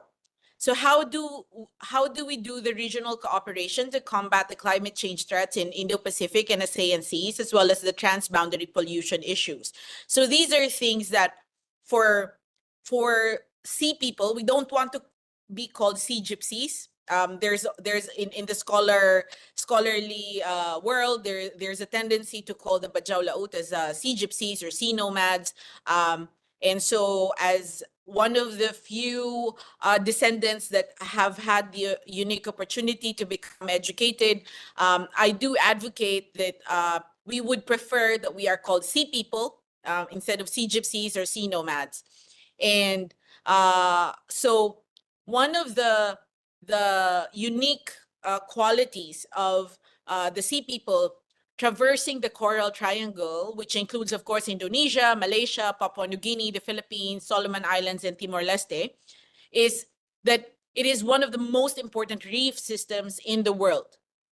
And it covers more than 132,636 kilometers, and it is considered to be the highest in terms of coral diversity in the world, even though it is covering only 1.5% of the entire total ocean area. And the sea people traverse the coral triangle without really thinking, in terms of what high tech, as I mentioned earlier, India is so much far advanced when it comes to technologies, and our sea people, we only do traditional boat making, and if resources permit, then there would be a simple motor that can help them reach further into sea. But really, as a peace-loving community,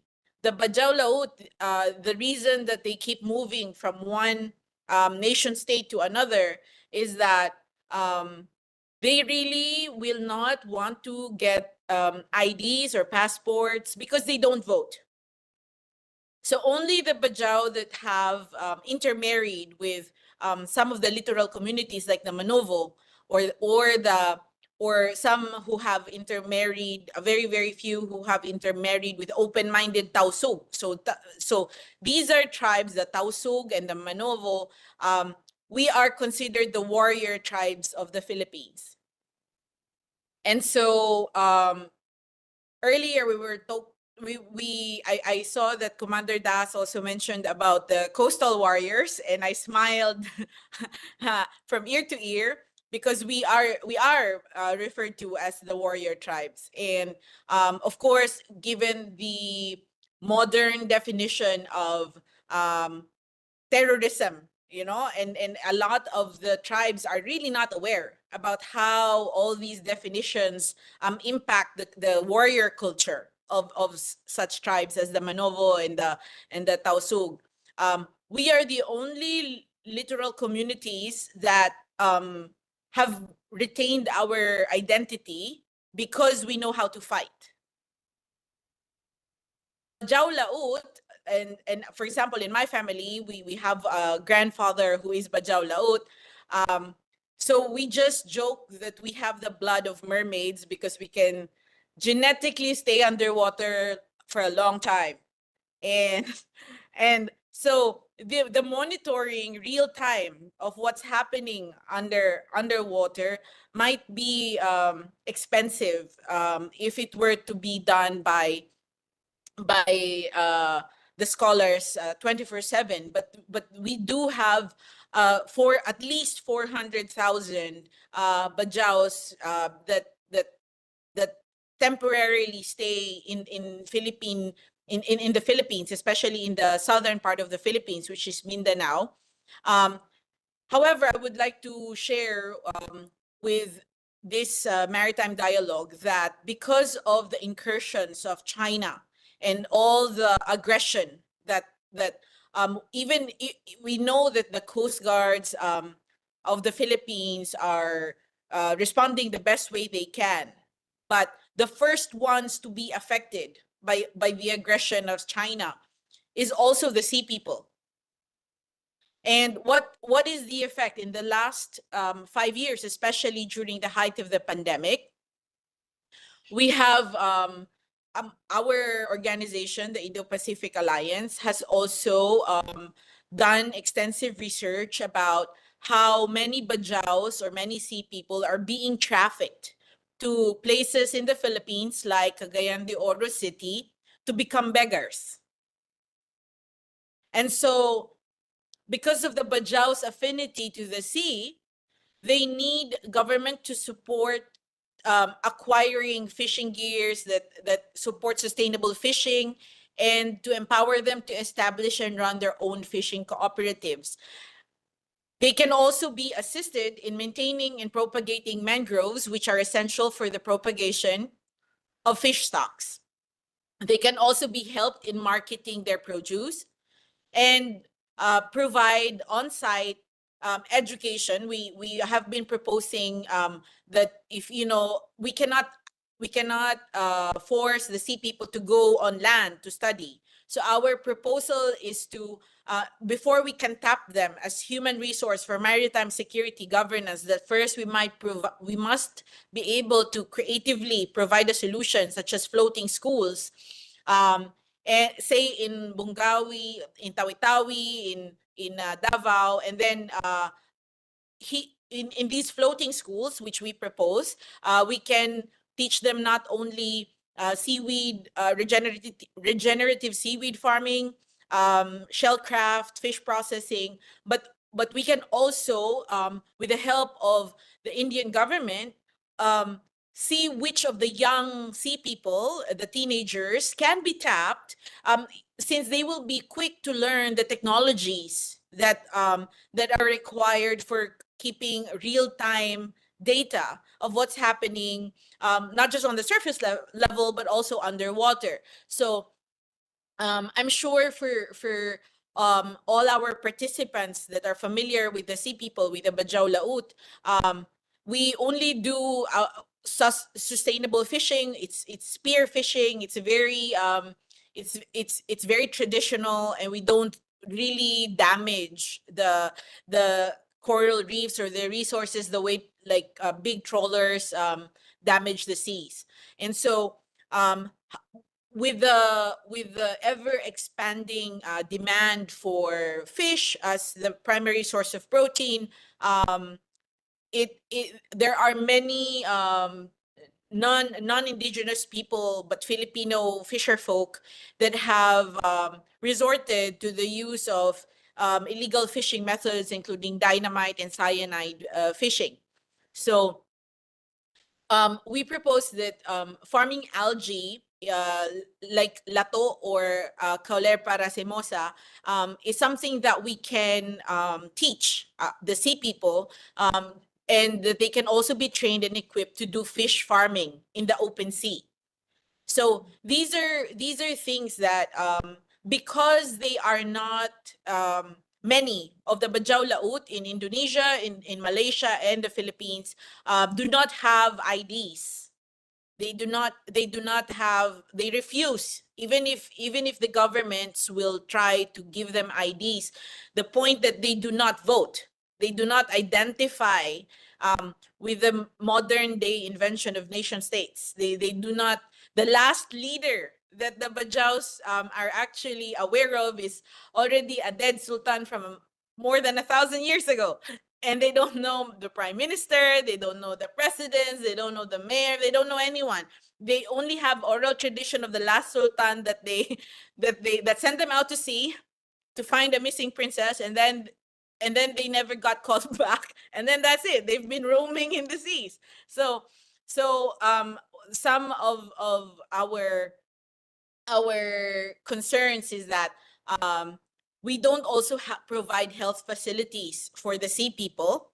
And so these are the things that prevent them from being properly tapped as a very strategic human resource for Indo-Pacific, for the India and Philippines, and the entire Indo-Pacific, collaborating, cooperating in really sustainably helping our sea people, but at the same time, we always think in terms of it's as if it's the civilized world that's helping them, but in fact, with over 400,000 just in the Philippines, so we're talking about more than 2 million that span across like Indonesia, in Malaysia, in the Philippines, and they just don't want to go to war. They're not warriors. They're not like the Manovos, the Tausugs that are willing to kill, for territory. The sea people, unfortunately, the Bajaus, they will just drift to another place, and then another place, and then another place. So imagine, my proposal here is that imagine all the technology that India has. And of course, the hallmark of great technology is its simplicity. That any human being with two thumbs and can operate a smartphone, can efficiently learn with enough mentoring how to use it. So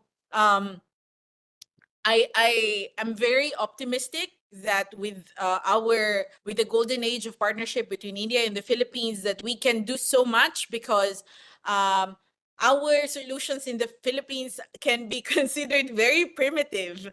We are not as Unfortunately, we are not as brilliant as the Indians when it comes to technology. I mean, we are very good with going to war, you know. Uh, you can rely on human resource for that. But when it comes to developing technologies, we really need help. And so what is also bothersome to, and I would like to note, is that the human trafficking of the Bajaus that I mentioned earlier, especially to places that are very far away from the sea, and we know that that the sea people are very much connected to the very core of their being. They are connected to the sea, but the reason that they, for the first time, it's unheard of that the sea people, that the Bajau Lauts will allow themselves to be trafficked as beggars. It's a phenomenon that only happened during the pandemic, especially in the last 5 years. This is a very new phenomenon. Why? Because they are the first ones to be rammed by the Chinese vessels. So it's no longer we're not the Coast Guard might have better boats, but we're talking about small boats. And so because they cannot really and there is no way that they can testify anywhere because they don't have cameras, right? All you have are testimonies of people with no IDs. So imagine equipping them with the technology to even just document, you know, what's happening to the sea people while traversing the Coral Triangle. That's a massive source of information, of data that we can also use for maritime security governance. And perhaps also at the very crux of making any initiative truly work is that there is a dearth or lack of availability among educated people who are sincerely willing to unite and cooperate in helping not just the Bajaus, but the sea people in general.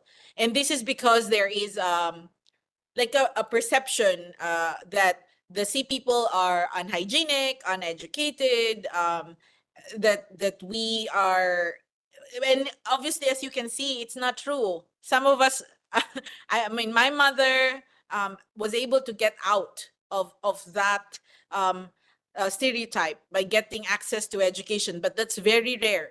And so I think that it's important that when we talk about solutions, we like Commander Das mentioned earlier, and I resonate with this very deeply, is that we need to think of bottom-top approach more than top-bottom solutions that are often at the core of policy making, regardless of what country or region we belong to.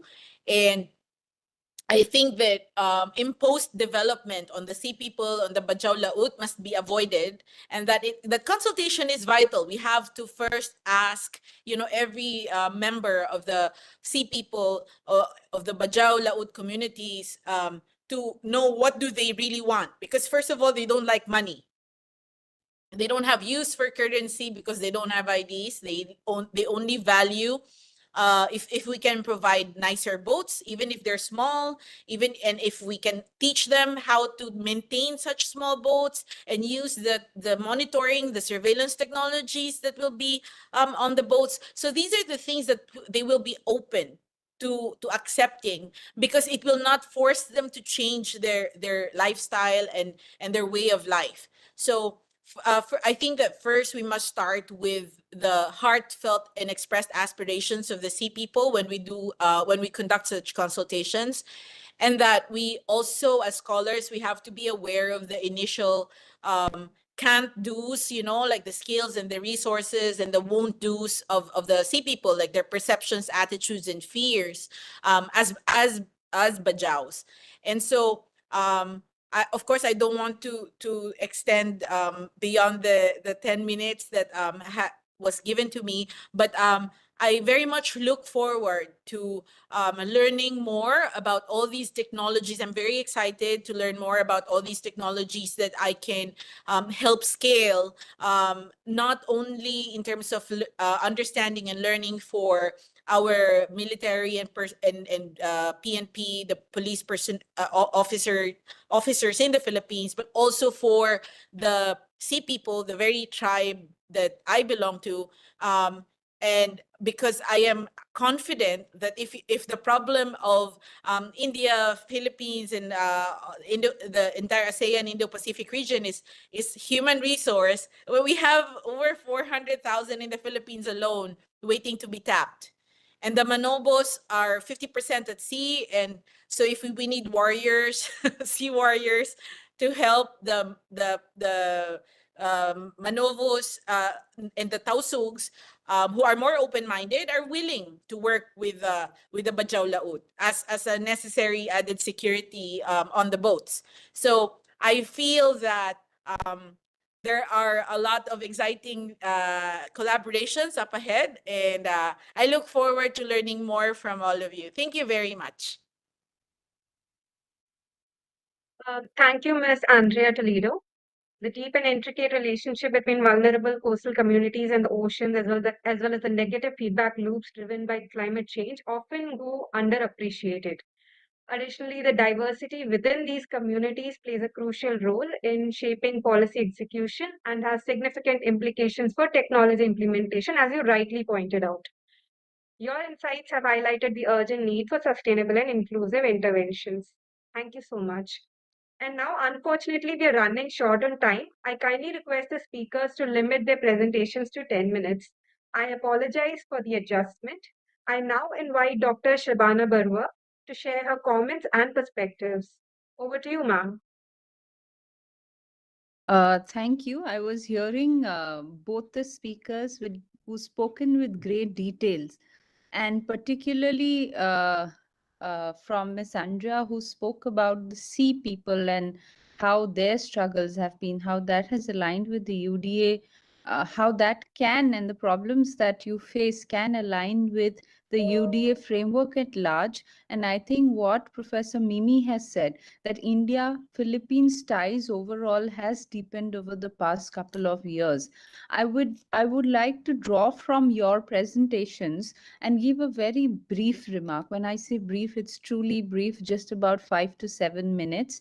But let me tell you that I did work with the think tank of the Ministry of External Affairs of India at some point, and in the last couple of years, there has been deepening relationship between India and Philippines at large.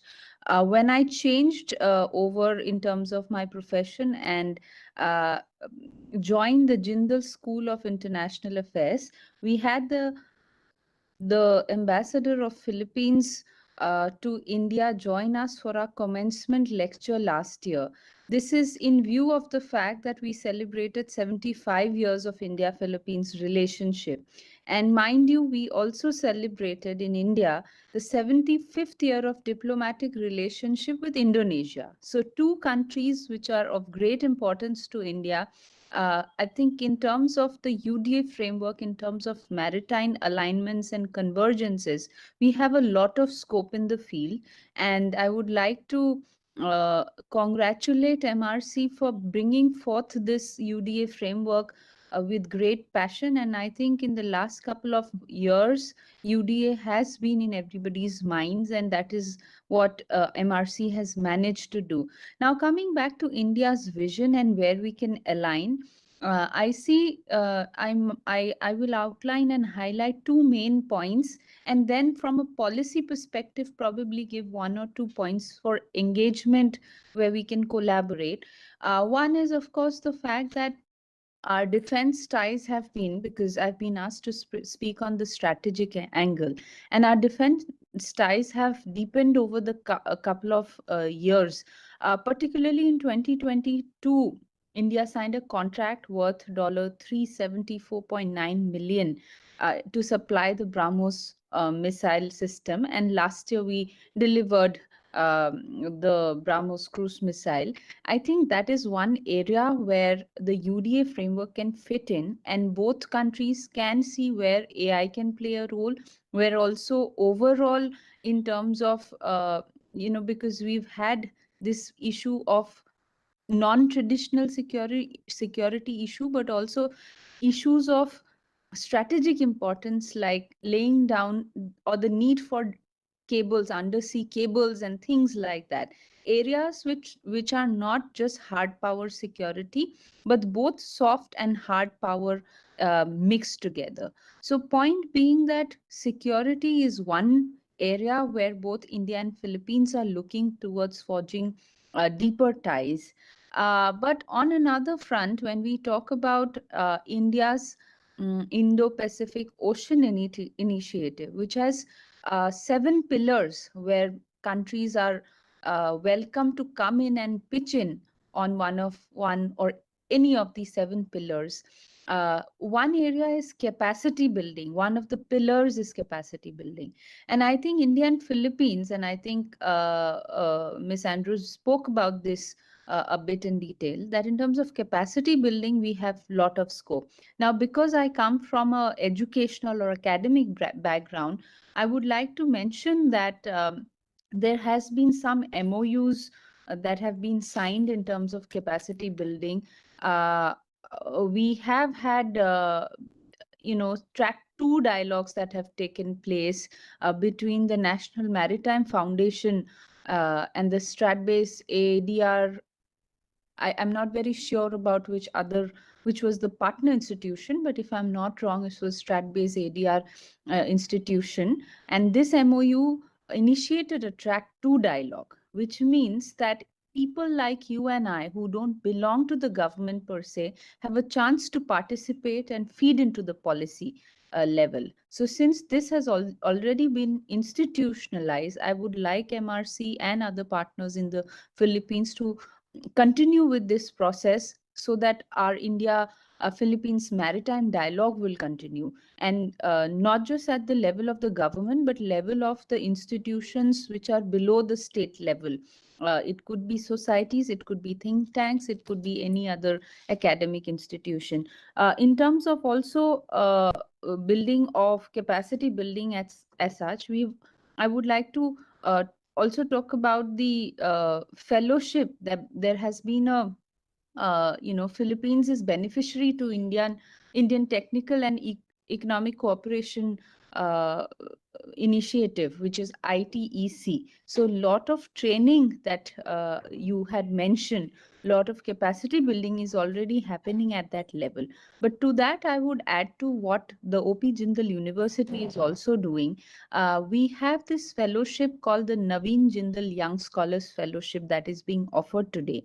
And we do encourage scholars, and because I'm from the international relations background, but however, this fellowship is not limited to that. It could be business school, it could be law, it could be, cultural, say, films and agriculture, or not so much of STEM yet. So not so much of technology, but definitely culture, business, economy, and any other such fields.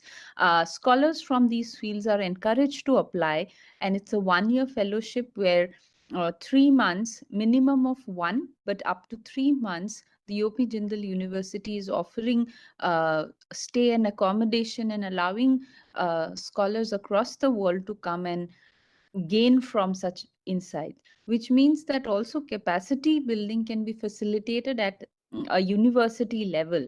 So from students to scholars to anybody who is in their early careers are encouraged to come and participate in this. And I'm sure there can be similar things worked out with partner institutions in the Philippines. So the other point, therefore, would be to highlight these capacity building areas because it's also a part of India's Indo-Pacific Ocean Initiative. And I think Philippines and India can play a very good role together in that context. The third point I would like to highlight, again, a bit of a strategic angle there, is the fact that, and this, Ms. Andrea, again, you've brought it out, how you are threatened so many times by Chinese presence in the Indo-Pacific at large, if not particularly. I think so many countries are now dealing with the strategic disadvantage of China's belligerence in the seas.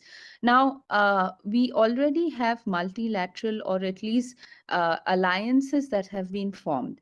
And I think India is already part of the Quad, as you all know. But we also see different strategic setups such as AUKUS, which is the the United States, UK, and Australia that has come together, more of a direct attack on China, or at least, more of a direct strategic messaging against China vis-a-vis, say, a Quad, which doesn't really outrightly say that we are standing here to oppose China per se. But we also see Philippines, for instance, being part of trilateral forum of late, which is the US, Japan, Philippines.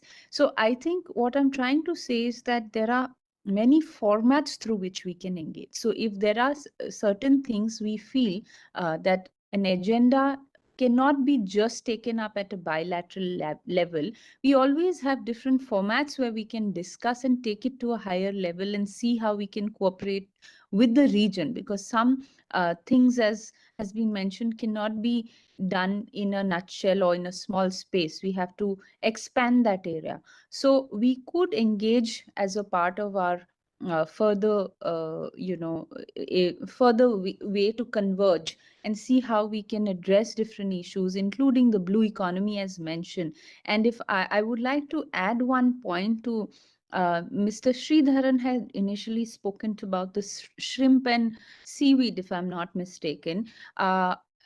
In 2021, there was also a lot of focus on the tuna industry, for instance. So the tuna industry, how India and Philippines can work on getting production high on this aspect. So the underwater domain awareness and the technological side that, both the speakers from MRC spoke about can definitely be incorporated in these various things that we're trying to get together. We also obviously have the social sciences way of getting things done, scientific way of getting things done, trade, people to people, and so many things. But ultimately, we do have to keep in mind that Philippines is a part of the larger Southeast Asian region, and there are also many challenges to it. So from a policy perspective, when we get to work together, we also have to identify these challenges. Of course, the fact that there is a belligerent China that we face is one common challenge.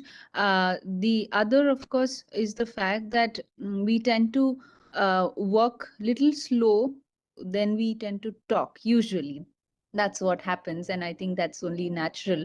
But we will have to see how we can, once we talk today, we'll see how we can actually get things rolling to get, at least from my end, I can say that I would be happy to open up or share this news about the fellowship, so that students and scholars can come in and we can collaborate in some way, and we can have a way of capacity building, which is also a part of our Indo-Pacific Ocean Initiative. We have MRC doing that. We have our scholars who can go there and do things.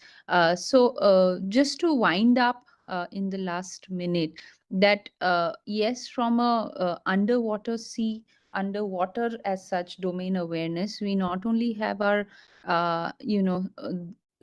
we have a degradation, as Dr. Arnab mentioned, of 60% of sonar, and we have degradation in warm tropical waters. But we also have, like he mentioned, not just the hard power to take care of. We have so many softer issues where we can all play a role. So my message would be to combine all of these together and see how we can actually put something to action, and obviously a policy paper or something that we can get together. And I think it is a very good start, since India is, as is said, we are in a Amrit Kal. So from 75 years till the time we reach 100th year of independence, we are celebrating our Amrit Kal, which means the best of things should happen. And I think because we are also in the 75th year of India-Philippines relations, this is so timely.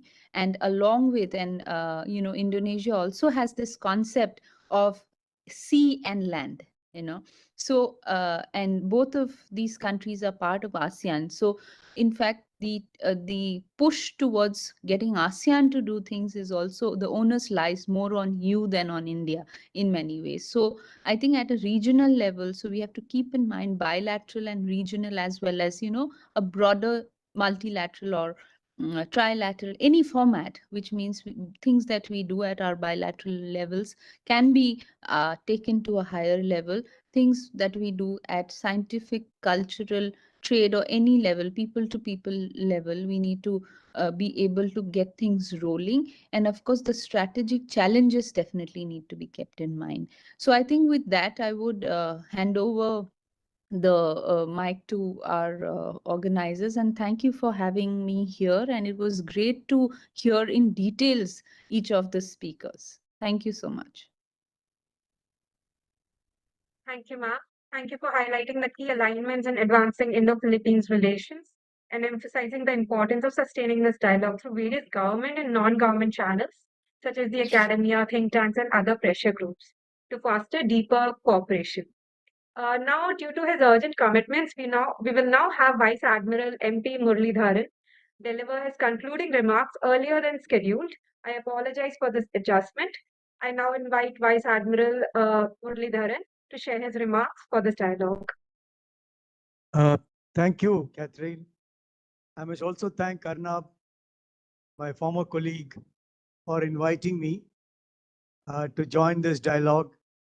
And I can also spot Mr. Praful Talera. It's after a long time we are meeting over a webinar like this, and it's wonderful to catch up with you. We have had some great, wonderful speakers that gone us in depth into it. Now, what I thought is, I'm sorry that I have to leave a little early because I have another meeting which I have to go at about 1800. So let me first take you back a little back into a larger picture before we come back to what we are discussing. Now, one of the things is, as we turn this dawn of the century, we saw a lot of shifts in global politics. The most significant was the strategic focus of the entire world shifted from Atlantic Pacific to that of Pacific Indian Ocean. And slowly, with the growth of our Asian economies have started growing. So we wanted raw materials from not just the crude oil, but other raw materials from Africa and other nations coming to us.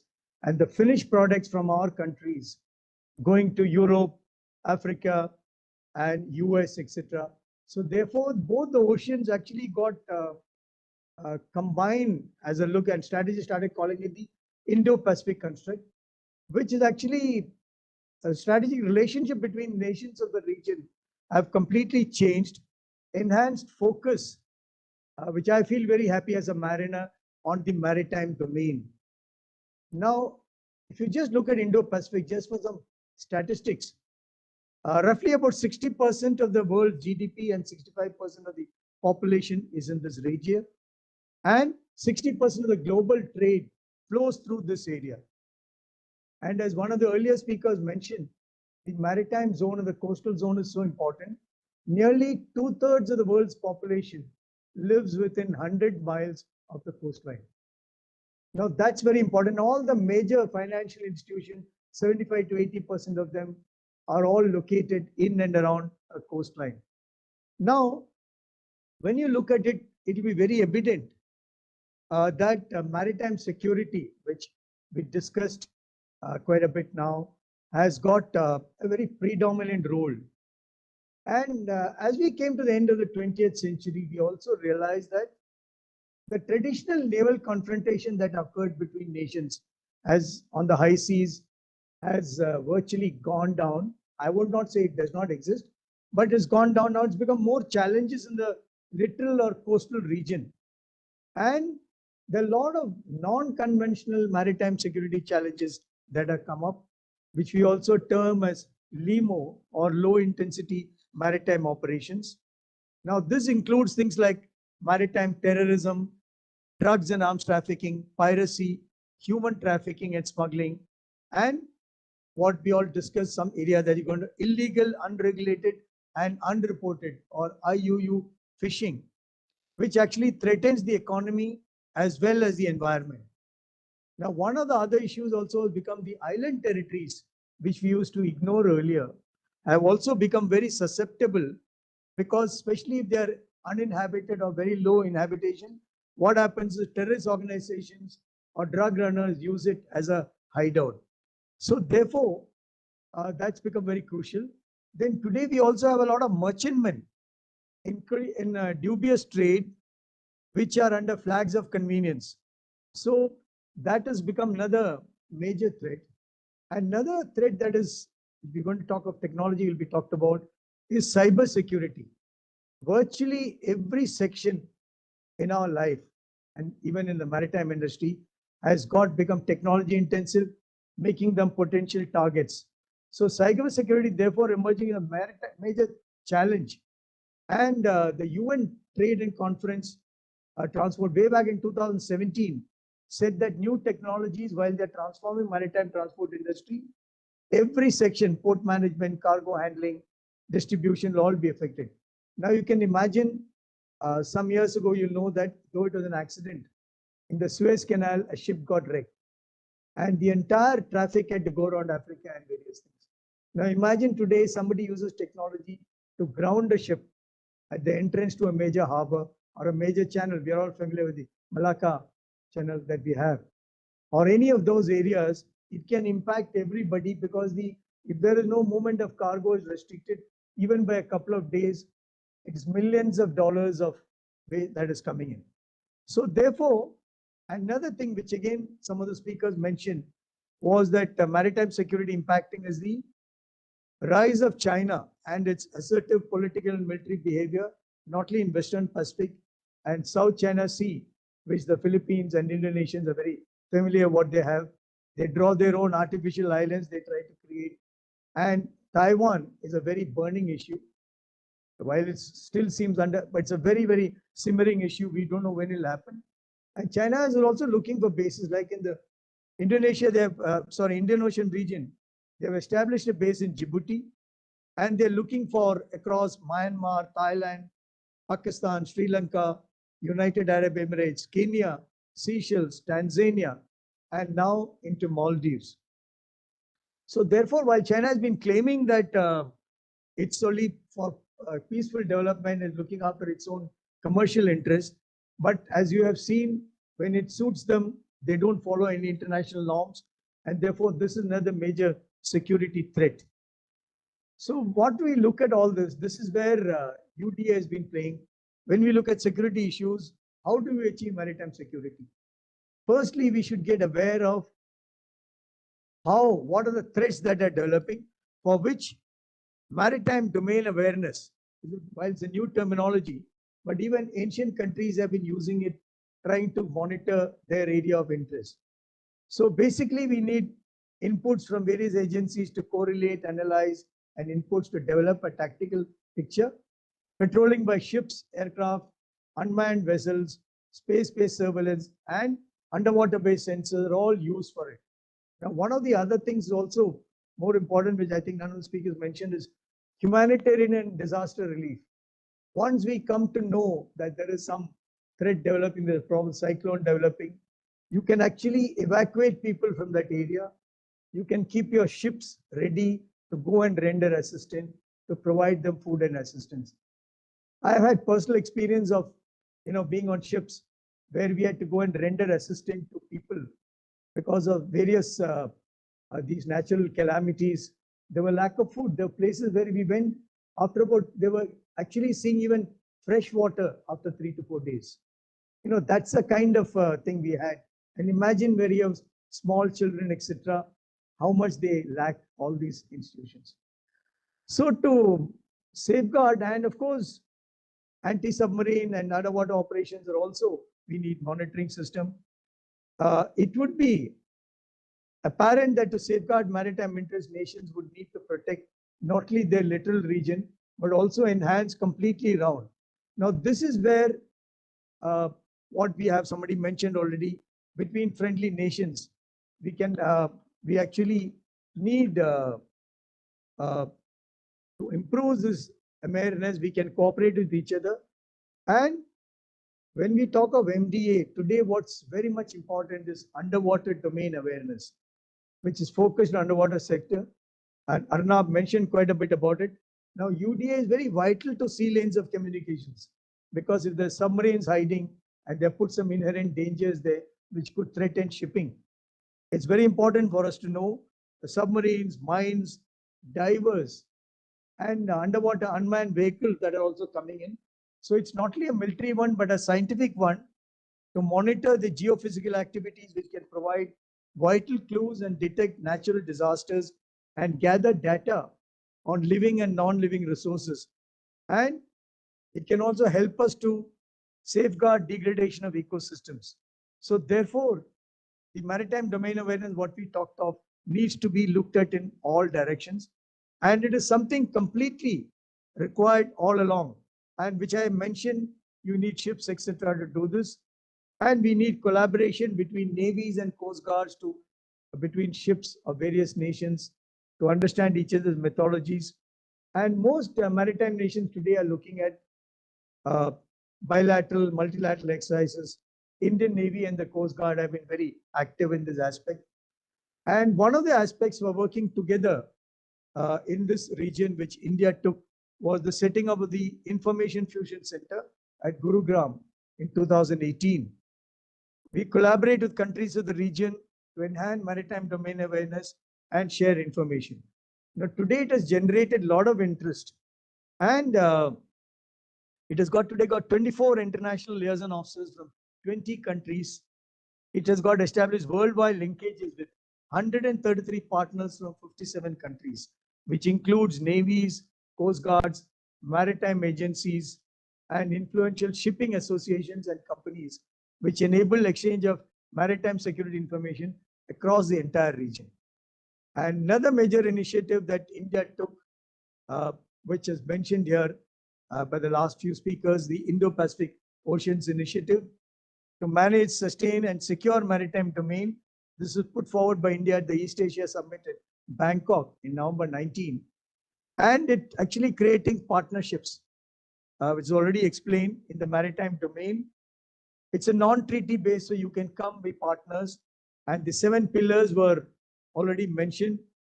So therefore, it is actually on maritime security, ecology, resources, capacity building, resource sharing, disaster resolution, science, technology, academic cooperation, trade connected maritime transport. So virtually every zone or every activity in the maritime field, we can cooperate. Now coming to India, Philippines, as already mentioned, it's almost 75 years. In 49, soon after our independence of both our countries in 46 and 47. And we have been, both have been very shared values, commonalities. We are a pluralistic society. Both of our countries believe in rule of the law. And when we launched the Look East policy, the partnership intensified with ASEAN in 92 and stronger relations with other regions of the world. And with the Act East policy came in 2014, we have further diversified relationship with Philippines into political security, trade, and industry. And with the current developments that are happening, the areas which some of my previous speakers already mentioned, which is very valid, very broad canvas: security, defense, trade, finance, tourism, health, and more importantly, people-to-people relations and culture. Now, our bilateral levels, when I say it's not just at the high level, but telephonic conversations, virtual meetings can continue. Some of this continued even during the COVID-19 time. And seminars such as one we are having today is another area where we can enhance our bilateral relations. Now, the mainstay of bilateral defense cooperation continues to remain on capacity building, training exchanges, and signing in January 22 of the contract. Everybody mentioned the BrahMos missile. Then you have a 5-member delegation of the Philippine Coast Guard, which visited India in August 23. A MOU for enhanced maritime cooperation was signed. And we also had a bilateral meeting with the Philippine Coast Guard and the Indian Coast Guard. And a lot of standard operating procedure and white shipping information was signed between the Philippine Coast Guard and the Indian Navy. And there are also track 2 dialogues. And so all this is something which is happening. So India and Philippines are very lot of shared maritime concerns, particularly as I mentioned about China's aggressive policies. And as one of the speakers earlier mentioned, the Philippine President Ferdinand Marcos Jr. and India's Prime Minister Narendra Modi have been a very lot of cooperation on broadening the institutionalizing between countries and emerging bilateral defense partnership. We also want to look at things happening. For us, the focus Indian Ocean region and the South China Sea. More coordination will be required. The Indian Navy and Coast Guard ships regularly visit Philippines and have a lot of conversations, including the ships just go around for turnaround. It develops a linkage between the two maritime forces. So the current geopolitical transformation and growing attention to the Asia Pacific region has in a way ensured that 21st century, there are very few areas of greater strategic importance than maritime domain. And more importantly, the Indo-Pacific. And India and Philippines are strategically located. While India's location is evident, we also need to remember that Southeast Asia is commonly recognized as the center of Indo-Pacific. If you look at the map, it will be very apparent. The vision of an area of peace, security, stability, and prosperity for all nations to work together and global good is gaining support. While we need to interact at higher political official levels, exercises between maritime forces of nations at regular intervals, and close cooperation between strategic think tanks. That is where I think MRC has taken the initiative, and it's an area, and like we discussed, underwater domain awareness, very, very important. Both our nations, fishing is a very major activity. In fact, it was to prevent the illegal shipping that the Indian Coast Guard itself got formed in 1977. And there were fishermen from all the countries coming and taking. Today, now again, my being from Kerala, which is a coastal state and where fishing has been very important. We have had some, a lot of our people writing about it. People used to be, by singing songs in Malayalam, they used to be taught what is important fisheries. And they all went, we used to tell them that there are certain times when you don't go out to sea. Today, scientifically, we analyze and say that, yes, that is where you want the larvae to come up. And you don't go during certain periods. And when they get the first instinct, all these people, and those days all, boat by rowing boats or sailboats, there were no power boats, etc. So they were restricted in their area and they used to go and get it.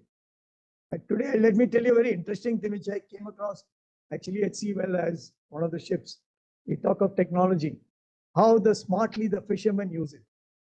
When the mobile phones came into being and the range got extended up to about 25 nautical miles from our coastline into the sea. We saw some fishermen, we knew they were from which area they were. I said, why are you going to that other area? I hope you're not lost your way because your home is there. He said, no, sir. We are monitored and we get better price for fish today in so-and-so area. So we are going to go and land our catch in that area rather than going to our own place. Now, that's the kind of technology, even this happened, I'm talking of almost good 20 years ago when the mobiles had just come in. So therefore, the fishermen are very sharp.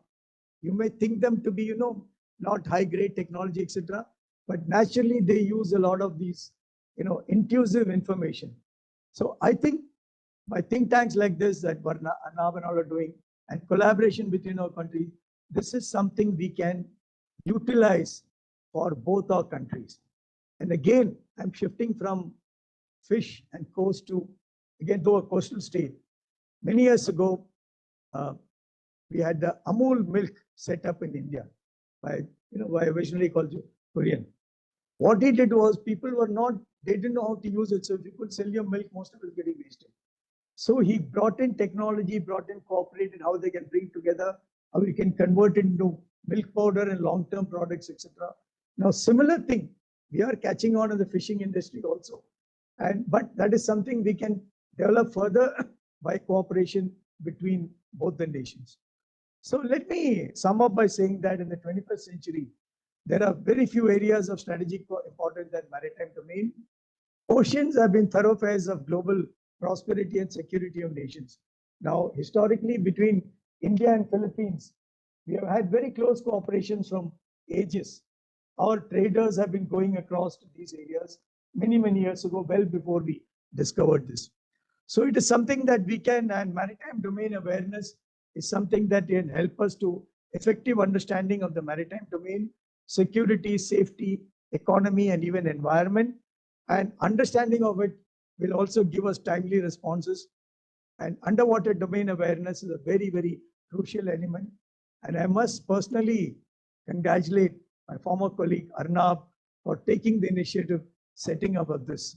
We have had quite a few conversations in India, but I think this is something now he has brought forth the importance of this to the community as large. So partnership between like-minded nations give us the best options, and strategic locations of India and Philippines certainly call for enhancing cooperation between both our nations. Apart from mutual concern, we can also strengthen security and stability in the environment across the entire region, bringing in economic growth and prosperity. The importance of maritime issues slowly emerging in the policies of little countries, and as a blue economy, I think we're going to have a talk about it a little later, is also being recognized as an important dimension in future. And IPOI, as 2-3 other speakers have mentioned, is a major initiative. And together, I think we can cooperate and do both for not only our nations, but the entire community.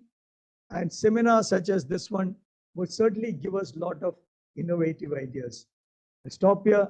Thank you, Arnab, and wishing the project all success. Thank you so much, sir. We truly appreciate your insights and remarks for this critical event. With this dialogue and your comprehensive perspectives, we hope to establish a constructive framework that strengthens this partnership. Thank you, sir. I would now like to invite Dr. Shishir Shrotriya, Head of Center for Maritime Economy and Connectivity at RIS New Delhi, to share his views. Sir, over to you. Thank you so much. It's a great pleasure to be here. Let me share the screen. Is it okay? Yes, sir. Your video is fine. Your voice is breaking a little bit. All right. You may switch off your video, sir. Then better. You are presenting also, sir. Can you share your slides, sir? Or should we do it, sir?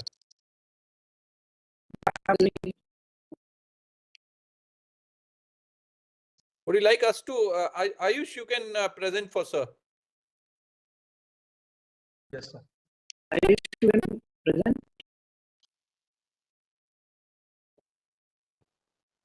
You should make your, yeah, yes, sir.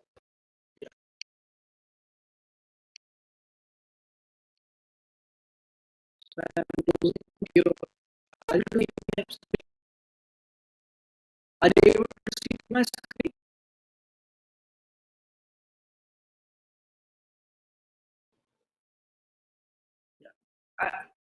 I shared it.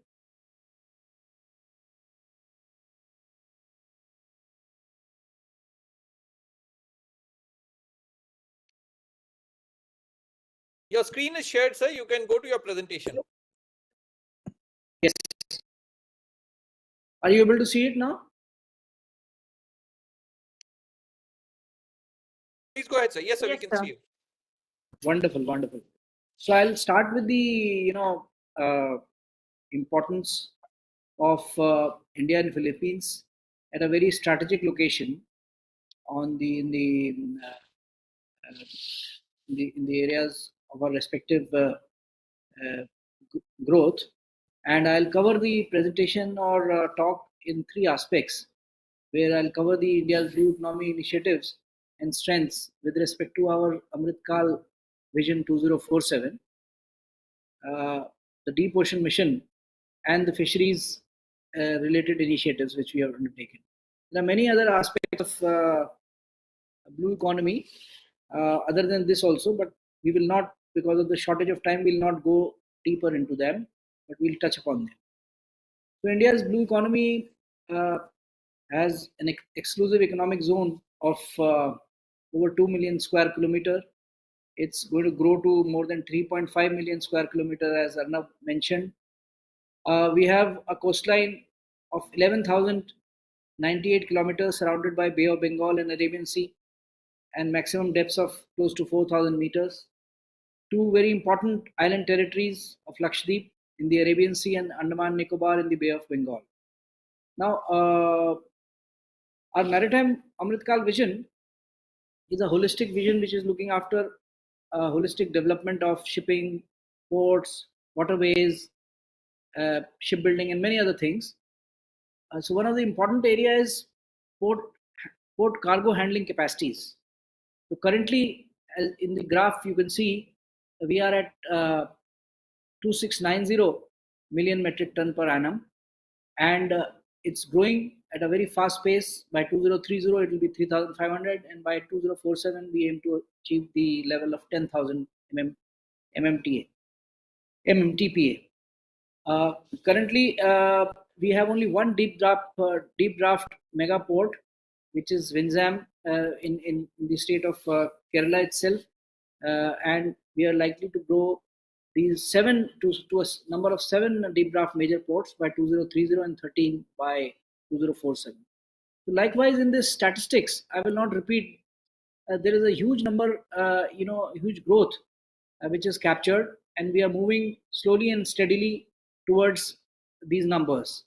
If you see why we are moving, we have a little bit of comparison, or I've captured a little bit of comparison here, where you can see that our cargo handling capacity from 2018-19 onwards, how it has grown, and in major ports it has grown by a pace of almost 47%. And similarly, the turnaround time or the efficiencies have improved by 27%. So that's the kind of stats which I am trying to bring to you. Why this is important, we will talk about this slightly later.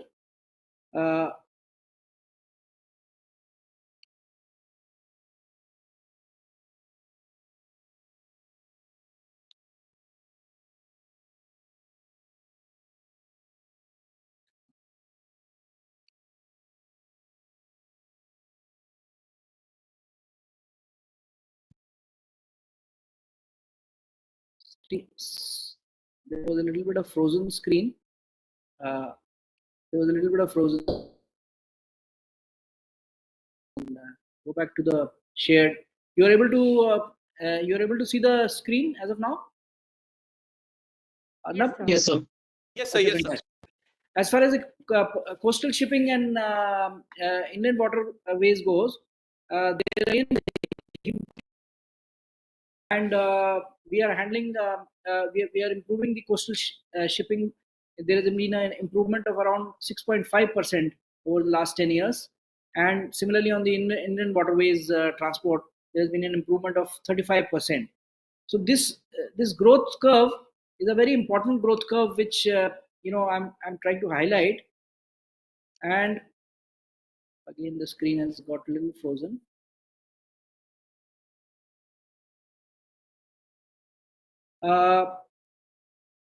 In all the dimensions, of our port-led industrialization or port capacities or logistic infrastructure or railroad multimodal connectivity, there is a requirement, and there has been a huge investment, and some of these figures capture that. The Indian maritime sector, comparing globally, we have now two ports which are in the top 30 ports worldwide, and our port capacity is growing. As I told you, vessel turnaround time is also improving. In some of the ports, the turnaround time at GNPA is 22 hours, which is less than 1 day, and it betters some of the maritime nations better than the turnaround time there. Indian seafarers, as you all know, India stands fifth. We contribute around 15% contribution globally. Philippines, we are glad to have them today in the webinar. They are number one, and they contribute maximum number of seafarers to the world. Similarly, the logistic performance index, it has improved many-fold over the years, and from 54 in 2014, we have come to a number of 38. Similarly, in the shipbuilding, we aim to achieve and we aim to better this. We are number 17 as of now, and our focus is to perform, reform, transform, and take this forward. As far as the deep ocean mission is concerned, it's a huge initiative by the government of India in various affecting various aspects of economy, seabed mining, the renewable energy, offshore energy, and as well as the gas hydrates, oil and gas, the fresh water from desalination and from the ocean thermal power or the tidal energy, seafood through fisheries or aquaculture, marine biotechnology, transport and trade, which I covered, tourism and recreation, coastal development, ocean monitoring, and coastal protection, waste disposal, and many other areas. So all these areas, there is a concerted effort by the government and other stakeholders, private stakeholders, industry, and a whole lot of stakeholders, academia, organizations like what Arnab has built, startups, where there's a huge effort by all these fields. Under the Deep Ocean Mission, under by the International Seabed Authority, India is the pioneer investor to work in the polymetallic nodule site in the Indian Ocean region, and we have been allotted close to 150,000 square kilometer for exploration, where water depths in this region is close to 5,300 meters. We have our National Institute of Oceanography and NIOT has gone in for scientific explorations in the Bay of Bengal, going down to the depths of 1100 meters, and at the Indian Ocean Bay, close to 5,200 meters. Based on this experience, we are all set to develop the manned submersible for ocean exploration also. You can see the photograph or image of that. In the fisheries, India ranks as the second largest producer of aquaculture and the third largest producer of captured fisheries globally, contributing to around 8% of global fish production. Fisheries alone provide a livelihood of around 16 million people at primary level and nearly double than that along the value chain in India. And the sector contributes 1.1% of the national GDP and creates an annual export earning of around $5 billion. So that's the sort of contribution fisheries has made, but there is an effort to grow this much more. Now, all this can be grown through technology, and a lot of speakers touched about technology. So India has got good systems of ocean information system. There is a center called INQUIS. This webinar, what Commander Arnab has organized, is also about maritime domain awareness, and his initiatives also are also technology led. So we have process of satellite based mapping of the oceans, ocean observations through various mechanisms, thereafter modeling and analysis, and creating a data and information service with advisories, which has a socio-economic impact at various levels. So not only we have been doing this for ourselves, but we have been doing this for friendly countries and Philippines also. There is an important partner where these digital ocean services could be extended or developed for Philippines, and we could get benefited in this direction. Both the countries could get benefited in this direction. India's Philippines and ASEAN per se all are very, very important member states for trade with India.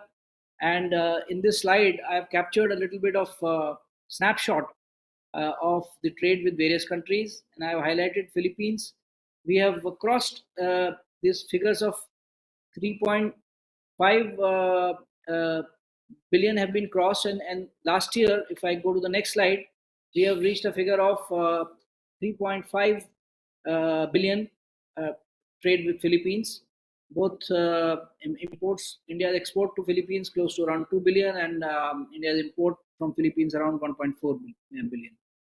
Now, what is the collaborative approach where we need to grow this? These are small numbers, in terms of the growth pattern. And as you're seeing, there is a huge opportunity in these areas, and the opportunity lies in collaborating together.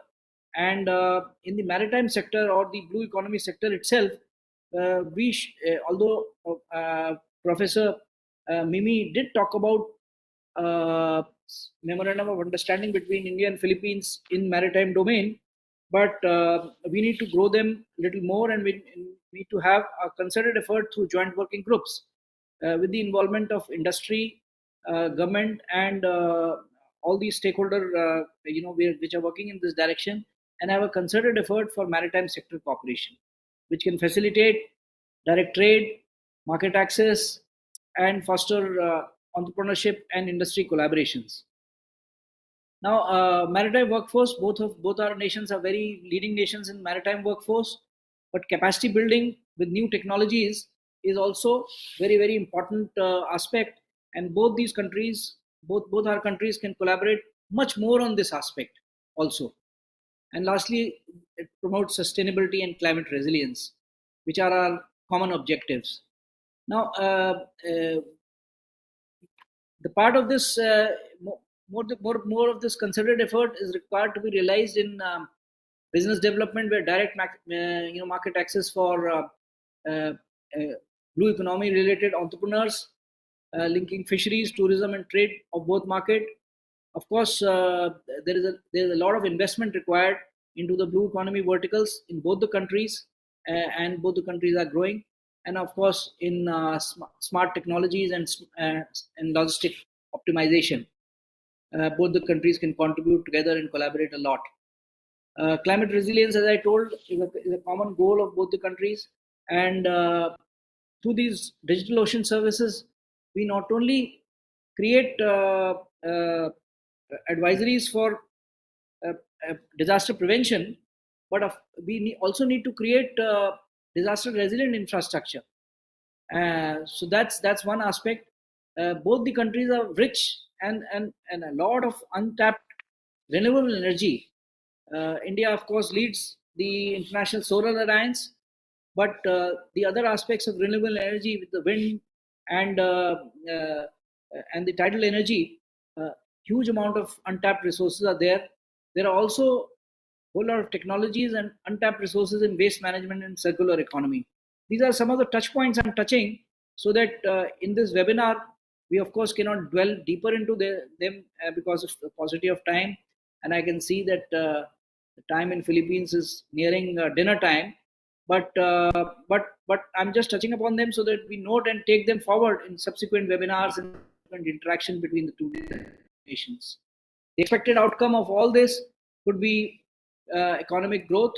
Of course, it will lead to economic growth, it will lead to market expansion, and it will lead to strengthening of the collaboration between the two countries in the right direction.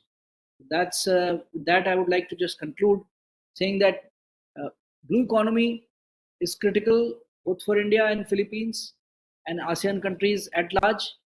India and Philippines blue economic collaboration should establish a sort of strategic partnership for sustained development in this direction, and forums like this. And I congratulate Commander Dr. Arnab Das and his team for putting this together. And I also want to congratulate the Philippines team, Professor Mini, and our young researcher who calls herself as a coastal warrior from Philippines. And many thanks for attending this and coming together. Thank you very much. Thank you, sir. It is truly inspiring to see the numbers and also the gaps where both the countries can collaborate. Thank you so much for pointing all of that out. I would now like to open the floor for questions, discussions, and deliberations. At this stage, I also invite Dr. Das to share his comments. No, I think Over to you, sir. in my vote of thanks, probably I can propose some points. But Professor Mimi, your inputs, I mean, having heard everybody, some informal inputs you would like to give, and certain directions in taking this collaboration forward. So Professor Mimi, over to you. Thank you very much. Thank you to Commander Dr. Arnab Das and his team for hosting this webinar. I just would like to focus on the initial capacity building steps that we could do for the students of the National Police College, as well as for ocean think tanks in Southeast Asia, of which Ms. John Toledo and I are very much involved. So those are just the 2 points that we can focus on. And of course, we look forward in the coming months for the short-term fellowship that we may have at the Maritime Research Center. Thank you, sir. Thank you. Ms. Toledo, you made a very impressive presentation. We have noted a lot of points from that, but if you would like to say something after having heard the other speakers. Yes, I am very much excited about all the developments that, especially in the aspect of technology, being one of the young indigenous people that have had the opportunity to become educated, the opportunity to cascade whatever artificial intelligence apps that will be helpful to the coastal and littoral communities will be of great interest, not just to the think tank, but especially to our tribe. So we look forward to learning as much as we can and being able to share it with Filipino and especially with our tribe. Thank you very much. Thank you. Nishta, would you like to say something? If there is anybody else who wants to say something, may please put their hands up. Nishta, over to you. Thank you so much, sir, for allowing me to speak. I think all the speakers have been brilliant. Like the content of this entire show has been brilliant. And that's what I was just communicating in the group also, that even though, some of us, we come from the non-technical background, but then conversations like such really are very educative. And I'd like to thank each one of you, especially Professor Mimi and her colleague from Philippines. Thank you so much for joining. And to the other speakers also, especially Dr. Shravana Barua, I think her presentation was commendable. It really gave the sense of the international relations aspect of, how India and Philippines have been progressing and things associated with the partnerships in the maritime domain. So just that, and I think Catherine has been brilliant in terms of like hosting this webinar. So good job, Catherine, and thanks everyone. Thank you so much. Thanks, sir. Over to you. Shishir sir, would you like to say something in the end?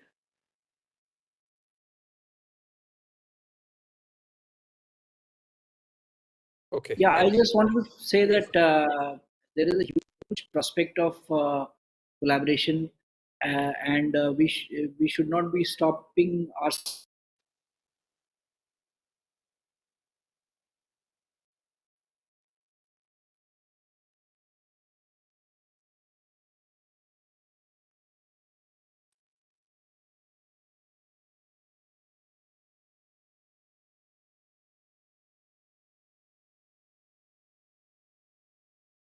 I think we have a connectivity problem.